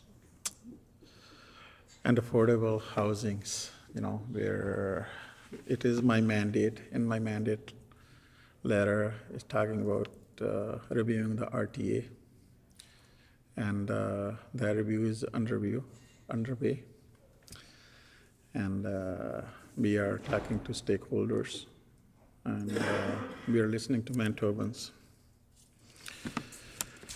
And also when we talk about PCs 7.5 years, and actually they have no credibility when it's come to affordability and protecting the renters. They failed them for 7.5 years.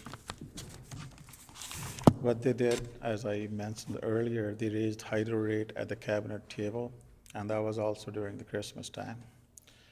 They raised taxes on renters. They cut their renter tax credit from $700 to $525. They said feeding the kids was a bad idea. They sent check to out of province billionaires, again, that was those people like Polo Park Mall, how many, over $1 billion check was sent to them.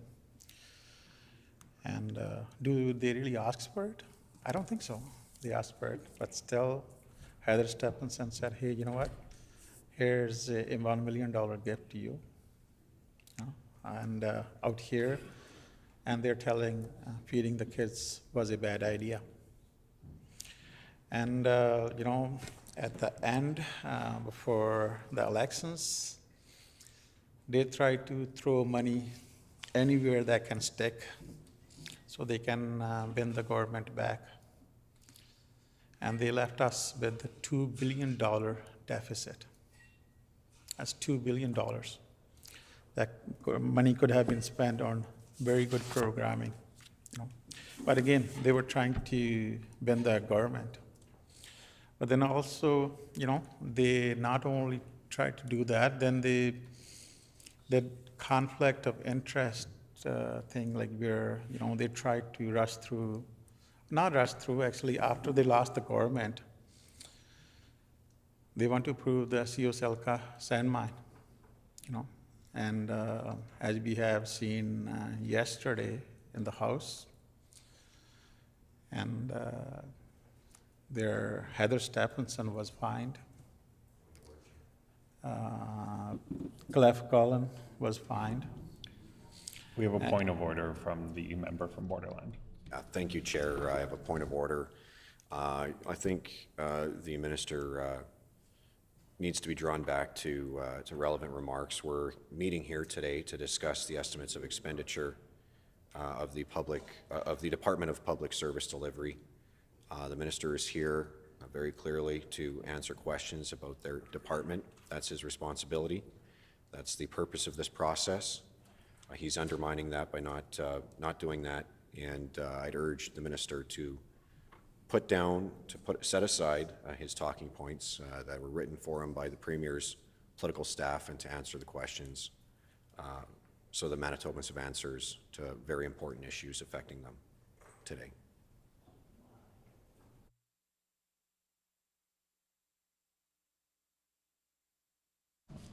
The Minister of Public Service Delivery on the same point of order. Same point of order. It's not a point of order, Honorable Chair, and what we are talking about today is accountability. Accountability to Manitobans, accountability to the renters, and again, as the member, what they did the other day, this is again, they broke the Conflict of Interest Act, and Heather Stephenson was fined, Clef Collin was fined, and the Red River North member was still sitting behind him. And Izzy can ask the member is he gonna still sit with that member, or is he gonna ask that member to resign today because he broke the trust that Manitobans has put into our institutions by not respecting it? Thank you, Honorable Speaker.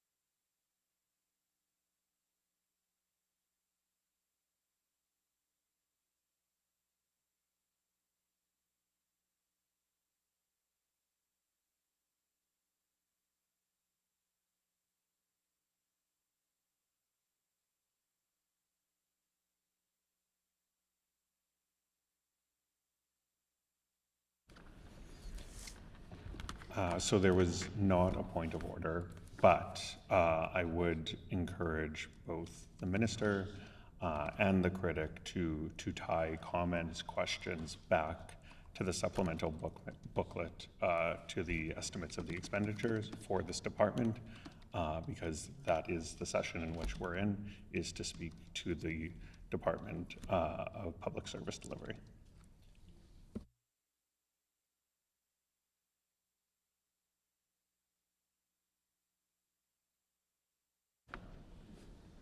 And with 2 minutes left in his response, the Minister for Public Service Delivery. Thank you, Honorable Chair. As I was saying, our NDP government is making life more affordable. And we have increased the renter's tax credit to $625, where the previous PC government cut that from $700 to $525. And again, it will be increases in our first budget, and now we can increase it again in our second budget. And again, free park passes for 1 year. You know, Manitobans love going to the parks, and it's a good day in Manitoba that we have NDP government, and we are thinking about affordability. And you know, I also love parks, and you know, I last week, even though it was cold, I was at Woods Hill Park and enjoying the lovely walk, even though it was a little bit colder though. So thank you, Honorable Speaker.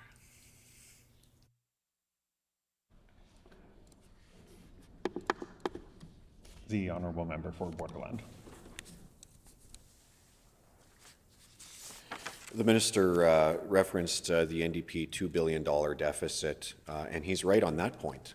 The NDP did run a $2 billion deficit in their very first year in office, but he fails to remember, or conveniently forgets, that the NDP were left with a $373 million surplus by the previous PC government. And that $373 million surplus was confirmed by the Auditor General just last week. So that point is beyond contention. I think we all have to agree that those are the facts, but I think it's also important to acknowledge that when the minister is talking about affordability, that he's part of a government that's going in the wrong direction on that issue. And landlords have come forward and said, again, in this article, the headline is "Higher Rents Likely, Manitoba Landlords Warn After Province Removes Education Property Tax Rebates." And these landlords are being forced to apply for above guideline rent increases because of the, in some cases, up to 50% property tax hikes on them. And we heard just today in question period about an 80-unit complex in Brandon that is actually an affordable housing complex in Brandon, 80-unit, that is now staring down a 50% increase in their property education tax hike. So again, that's 80 units, and that's an affordable housing complex in Brandon. So this is happening across the province, and it's hugely concerning because, as I said, it's renters that are being forced to pay the tab here, that are pick up the costs here. And there's one quote in this article which I think is very relevant. It's not just the landlord raising rent; it's that we're being forced into raising the rents. And who's doing the forcing? It's this NDP government. That's the direct result. That's the $330 million in property tax hikes that this NDP government has levied on Manitobans. That's what this landlord is talking about. The article goes on to say that he pointed to a 48-unit apartment complex owned by K4 Properties on Jefferson Avenue in Winnipeg, which is losing out on a rebate that last year was worth more than $19,000. The only choice we have as property managers is to continually apply for these rent increases above the guideline because we're always catching up. The finance minister wouldn't acknowledge in an interview Thursday his earlier pledge to help small businesses with their education property taxes.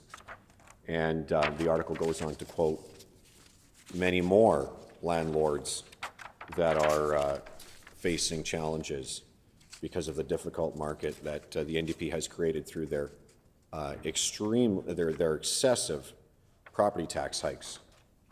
And so that's a huge concern.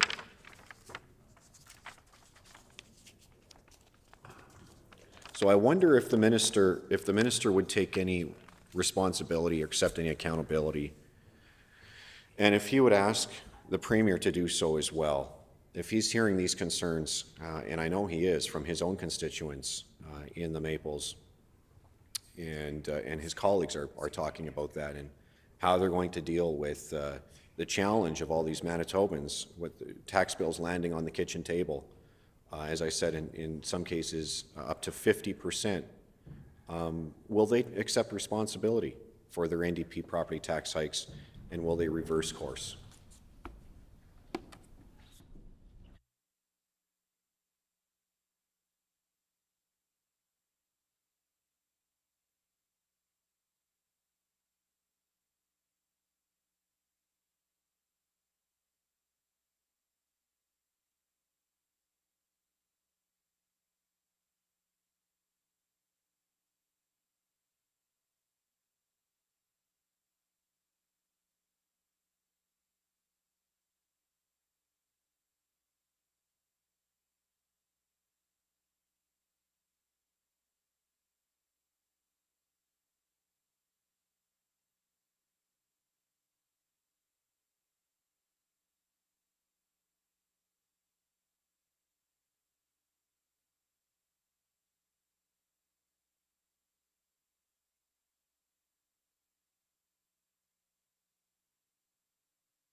The Honourable Minister of Public Service Delivery. Thank you, Honourable Chair, and thank you to the member for the question. As I said it earlier, my mandate letter is pretty clear. I am reviewing the RTA Act. So this is where we are strengthening renters' rights and protecting affordable housing. That's in my mandate letter, and this is what we are doing. And again, we brought a bill forward to protect renters. And we have also brought in a bill, which is, very good bill. I think this is the first ever bill brought forward to the House, not in Manitoba, but in Canada, first time ever. And this is again controlling property control for groceries. This is where, because members asking about affordability, what the government is doing, this is what we are doing is we brought this bill forward so we can open more market for the grocery stores, and there's more competition, so we can stabilize the grocery prices. And as I said earlier, and also brought in a bill to protect the renters. Sometimes things happen where the whole unit might need to be evacuated. And if the landlord is not keeping their building up to date, and they will be responsible for certain of the costs. So again, my Premier's message is pretty clear to me and to my department, and I want to thank my department for working hard to deliver on those priorities. And I'd love to repeat these once again, and this is again about an incredible finance minister, and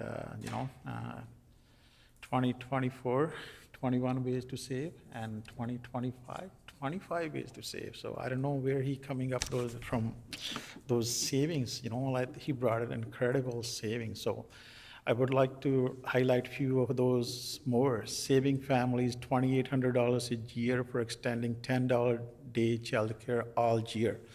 Under the previous government, they have only certain period of time, but we extended to all year round.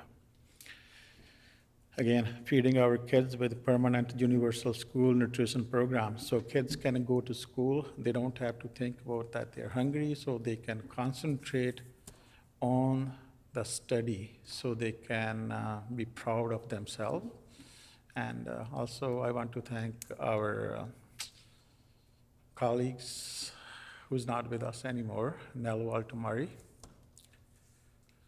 He did an incredible job for bringing this children nutrition program to here in Manitoba. Canada is following our lead, and I'm very proud of our former colleague, and we missed that. We missed you, Nella. Thank you, Honourable Speaker. The Honourable Member for Borderland.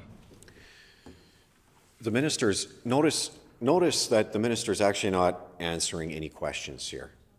And he's taking excessive amounts of time to consult on very straightforward answers that he should be able to provide in very swift fashion, because he should know his file, he should know his department, and he should understand that he is responsible for these issues, and he should be able to provide those answers very quickly. And we're getting no answers.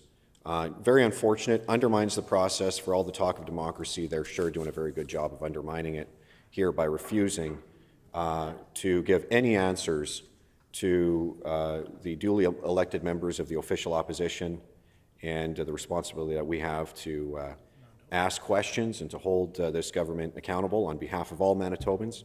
It's what we're trying to do here today, and unfortunately, this government and this minister in particular is refusing to provide any answers, and yet, ironically, he's taking all kinds of time to not provide answers, and so that's frustrating. So I'll ask him very directly, what percentage of above guideline rent applications were approved for fiscal year 2024-2025?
The Honorable Minister of Public Service Delivery. Thank you, Honorable Chair, and thank you to the member for that question, where he's talking about democracy. Honorable Chair, the member for Fort White said that Trump, I want to quote, want a win. I think one of his clear win, and lots of Canadians win, was a change in federal government. He wanted Justin Trudeau gone, and thank God he's gone. Thank God he's gone. How much of an influence did the 25% of tariff threat have on that? I would say a lot, and I would say thank you. I would say thank you, he's gone now. End quote. Honorable Chair, this is where we are seeing a leader of the Conservative Party, Progressive Conservative Party. Point of order from the member for Borderland. Thanks, Chair. Yeah, once again, the minister is not at all relevant, has gone out and hit the ditch, is swerving around, and he's out in the field somewhere, and not likely to return to the highway, but I'd implore you, Chair, to direct him that way. It took him 7 minutes to try to answer the question. My question was very direct, and this is the kind of drivel that we're getting. So, Chair, I think it's important that we call this minister to relevance.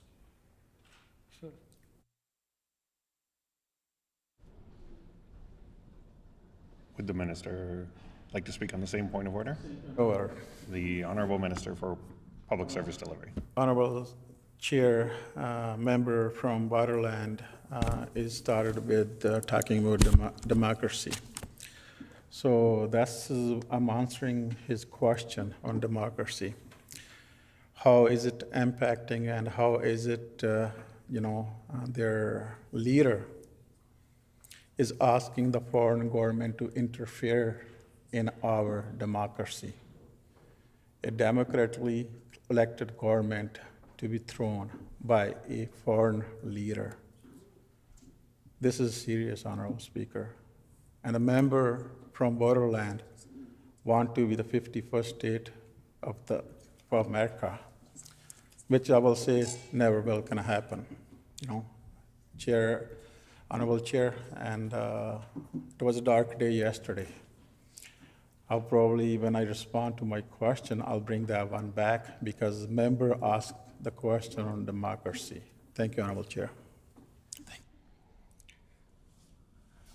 So there was a point of order. While there is room for preamble in our responses and in our questions, we do have to tie it back to the contents of the estimates book. So I would ask the minister to keep responses connected while also allowing some leeway for preamble. The Honorable Minister for Public Service Delivery. Thank you, Honorable Chair. As I was saying, member asked about affordability, and we are reviewing the RTA. Member talked about protecting the renters, and we are strengthening the renters' rights by reviewing the RTA. And member also talks about democracy. Your Honorable Speaker, yesterday was a dark day here in the House. And when we are talking about democracy, and in 2023, after the Conservative lost their elections, what did they try to do? They try to undermine that democracy. People put their trust in our Premier and this team, and they try to undermine that trust. They try to ram through their CO-Selka mind by, this is again, as member said, democracy, democracy, but they are not respecting the democracy. The member want to be the 51st state, which is not going to happen. Thank you, Honorable Speaker. The honourable member for Borderland. Thanks, Chair. I did not bring up democracy, but this minister sure is undermining it by stalling and refusing, stonewalling and refusing to provide reasonable answers to reasonable questions that I think any Manitoban would want to know of the Minister for Public Service Delivery, and this minister refuses to provide any answers whatsoever and goes on long diatribes that are not at all relevant, not relevant to the truth and not relevant to his department. And so I would ask the minister again, what percentage of above guideline rent applications were approved for fiscal year 2024? If you can't answer that, will the minister take it as an undertaking to get this information for Manitobans? And what impact has the NDP removal of education property tax rebates on apartments and other multifamily units had on housing prices in Manitoba? If the minister doesn't have an answer, will he take it as an undertaking to get this information for Manitobans?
The Honourable Minister of Public Service Delivery.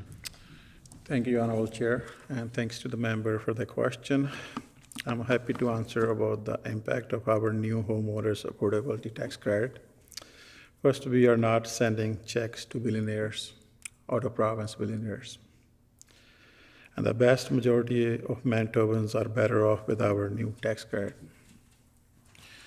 And the member was also talking about affordability. You know, biggest threat to affordability is Donald Trump. And leader of opposition is thanking Trump for putting tariff on us, you know. And he's thanking Trump for undermining our democracy. He's thanking Trump for interfering in our democratically elected government. And when it's come to affordability, Honorable Chair, you know, there's a 25 way to save money. You know, I was halfway through the list because list is pretty long, which is 25 ways.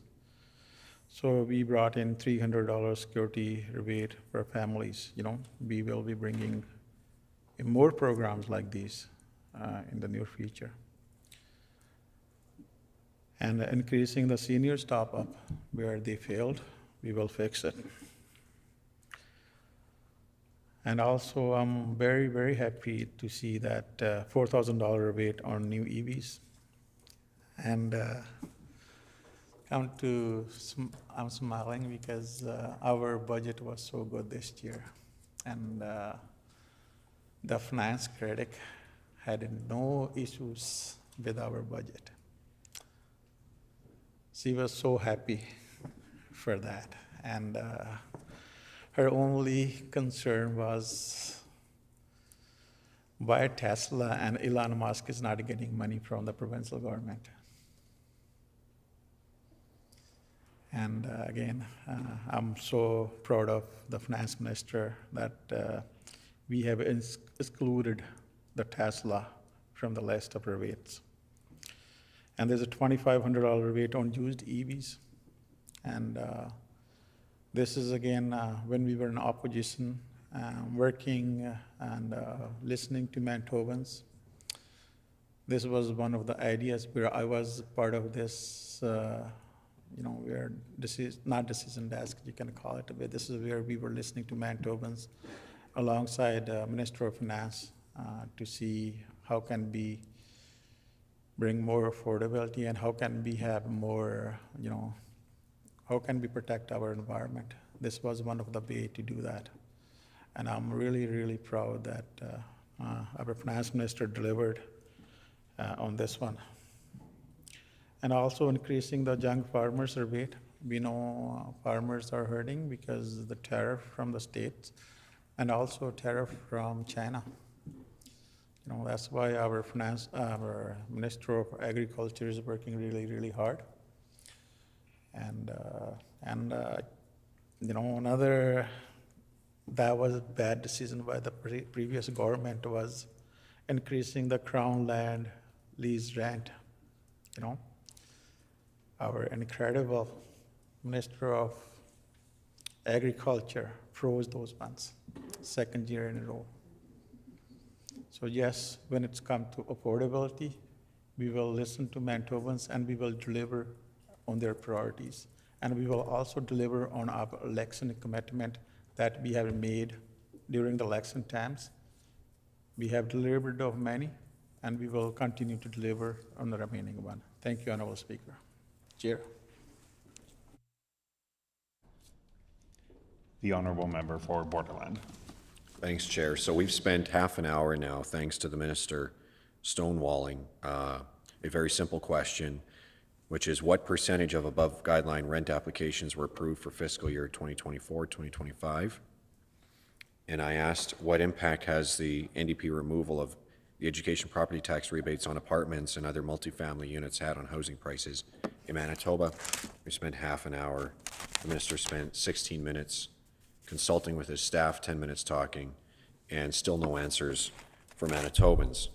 But the Minister loves to talk about Elon Musk and Donald Trump. And And well, he should, because he's been doing a lot of business in America. The Minister for Public Service Delivery, this NDP government, has been, as we've been learning in the House, as I have been standing up in our PC team and revealing and uncovering and discovering all the contracts, millions and millions of dollars worth of contracts that this NDP government has given to Donald Trump,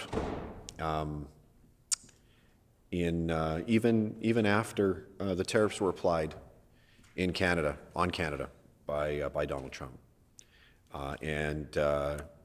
This NDP government has been quite brazen with signing multi-million-dollar contracts that benefit Trump's America and disadvantage Canadian firms. And so,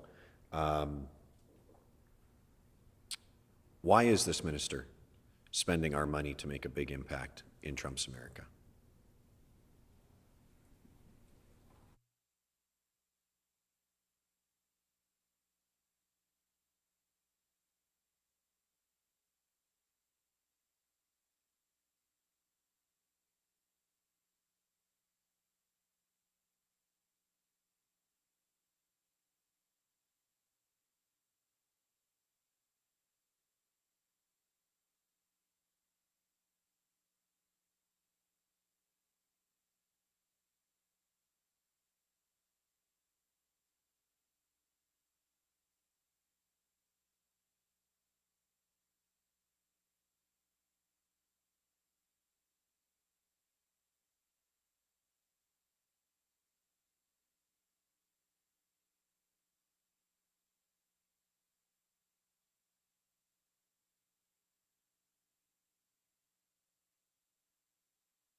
The Honourable Minister of Public Service Delivery.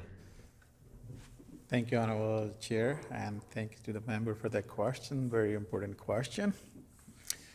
And as I said many, many times during the question period and also even outside the chamber, We are reviewing every contract to find opportunity to support Canadian and Manitoba companies.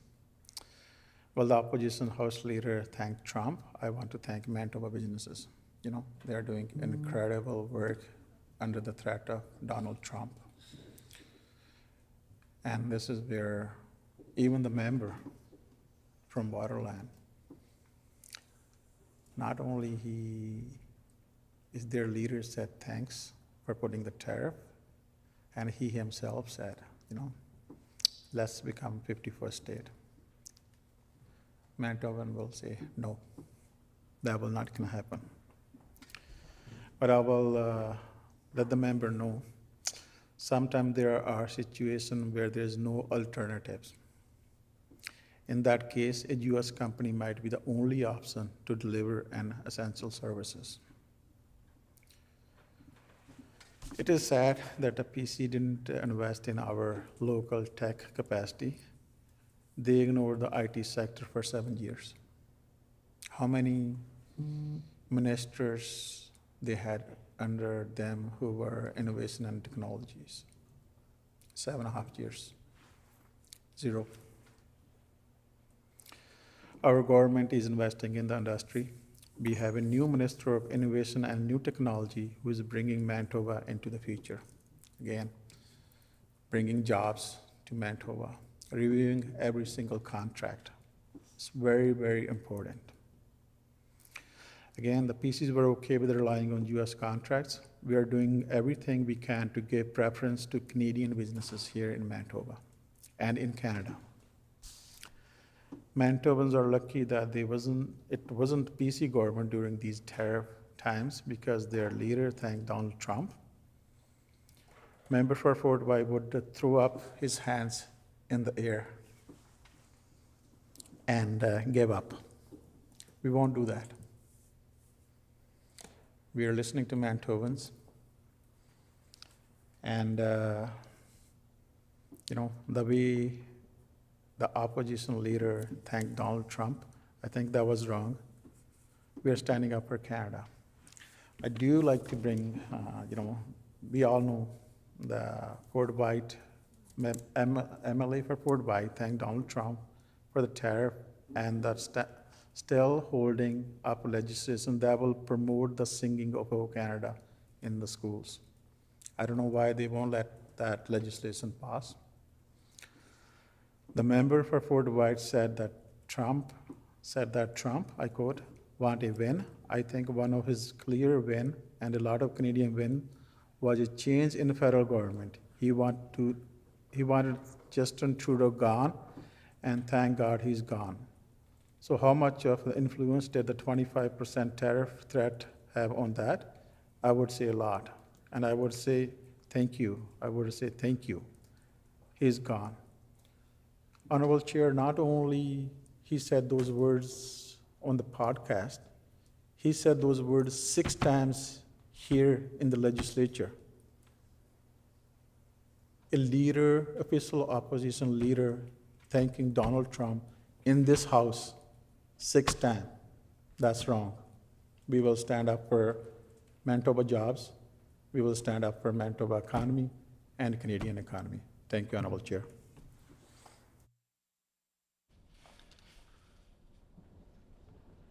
The Honourable Member for Borderland. Well, the minister's comments simply don't pass the smell test. I think Manitobans can sort truth from fiction. There's no connection to reality in the minister's comments. And unfortunately, though, this minister, this NDP government, has been very busy doing business with Donald Trump in the middle of a trade war. In fact, the only members in this Manitoba legislature, perhaps in Manitoba history, I'll go that far, to give untendered government contracts to U.S. firms in the middle of a trade war with the United States is this NDP government. This minister, in fact, explicitly. And so I would ask the minister, about this sham review that he talks about. He talks about how he's reviewing all government contracts, except that how is it that this NDP government, has been reviewing contracts in order to increase the value of those contracts? Yesterday, I stood in this House and I tabled several of those contracts, one which on April 1st was signed by the Minister of Innovation and New Technology. It was a contract with a Washington, D.C. firm. They increased that contract to $2 million. And so the minister talks about a review. The minister, puts a bunch of political spin on the record. But I'd like to know, how is it that this government keeps on giving untendered contracts to American firms in the middle of a trade war, and then on the other hand, they're talking about a Buy Canada policy, which again, they've had months now to develop, and it's gone missing. It seems like there's been no movement on that front. The minister, I've asked repeatedly for some details on that, and the minister, the best he could say was stay tuned.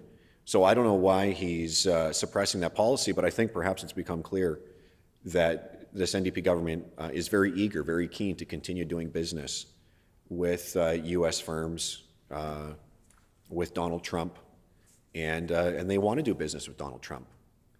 And so they keep on giving untendered contracts. And for members of the public who may be listening, untendered contracts means that those are direct awards. The government doesn't even open up the possibility for Canadian firms, Canadian businesses who may be able to provide a better service or at a cheaper cost, a more affordable rate. This NDP government doesn't give them that opportunity. So this NDP government chooses to, and has on multiple occasions now, and we've again tendered those, we've tabled those contracts, and this NDP government goes and grants direct award contracts to U.S. firms. They love, it's very clear, they love doing business with Donald Trump. And as I said, so the minister's remarks don't pass the smell test, and this review he talks about is clearly a sham. And I wish he would defend it. I wish he'd be more specific. I wish he'd talk about his Buy Canada policy and be more specific. He hems and haws, fails to provide any answers. And in the meantime, he and his colleagues are busily signing contracts with Donald Trump, and who knows, lining themselves up for favors after they leave office here. Maybe they're looking forward to a future down there. But I don't know what their reasons are, but clearly it's an affront and it's a disgrace. I've had Manitobans reach out to me, business owners, who complain about the fact that they weren't even given the opportunity to bid on some of these contracts. So this NDP government is absolutely excluding Manitoba businesses, not even giving them the opportunity to have their say and to demonstrate what they could do, what they could contribute to building a stronger, better Manitoba. This NDP government goes over their heads without asking any questions, without any consultation, without any opportunity for Manitoba and Canadian firms to participate or to bid on these contracts. This NDP government goes and grants U.S. firms in Trump's America direct awards. Is this the review that the minister is talking about?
The Honorable Minister of Public Service Delivery. Thank you, Honorable Chair. And I think that was a disrespect to my credibility and also to my staff's credibility when it's come to this. He really doesn't have to go far when he's talking about lining their pockets. Think of Heather Stephenson, Clef Collin, member from Red River North. And recently, not long ago, we had a contract with WestJet under Heather Stephenson. Now she sits on that board. That's the lining of pockets.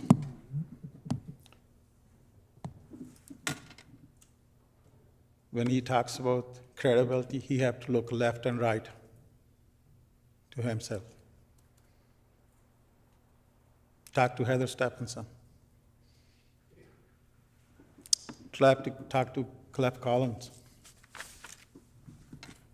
He doesn't have to go far to call those people. He can maybe just sit next to member from Red River North. Conflict of interest. They just breached that one. I just have to remind the minister to keep the comments relevant to the department we're speaking to. The Honorable Minister for Public Service Delivery. Thank you, Honorable Chair. Member brought up an issue that's near and dear to Manitobans.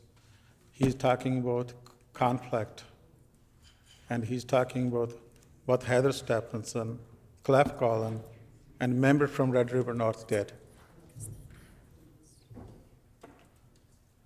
So this is, again, shameful for that member to even suggest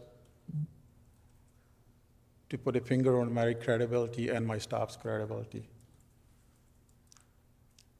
And we are working every single day to look at all the contracts. You know, we are a member thanking Donald Trump. We will never say that. We will always thank citizens here. The hour being 5 p.m., committee rise and call in the speaker.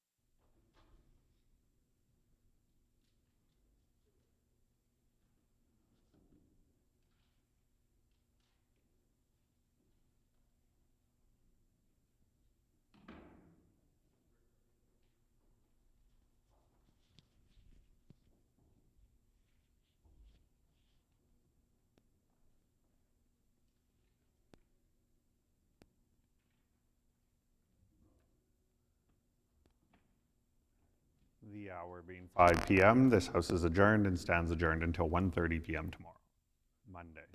1:30 p.m. Monday.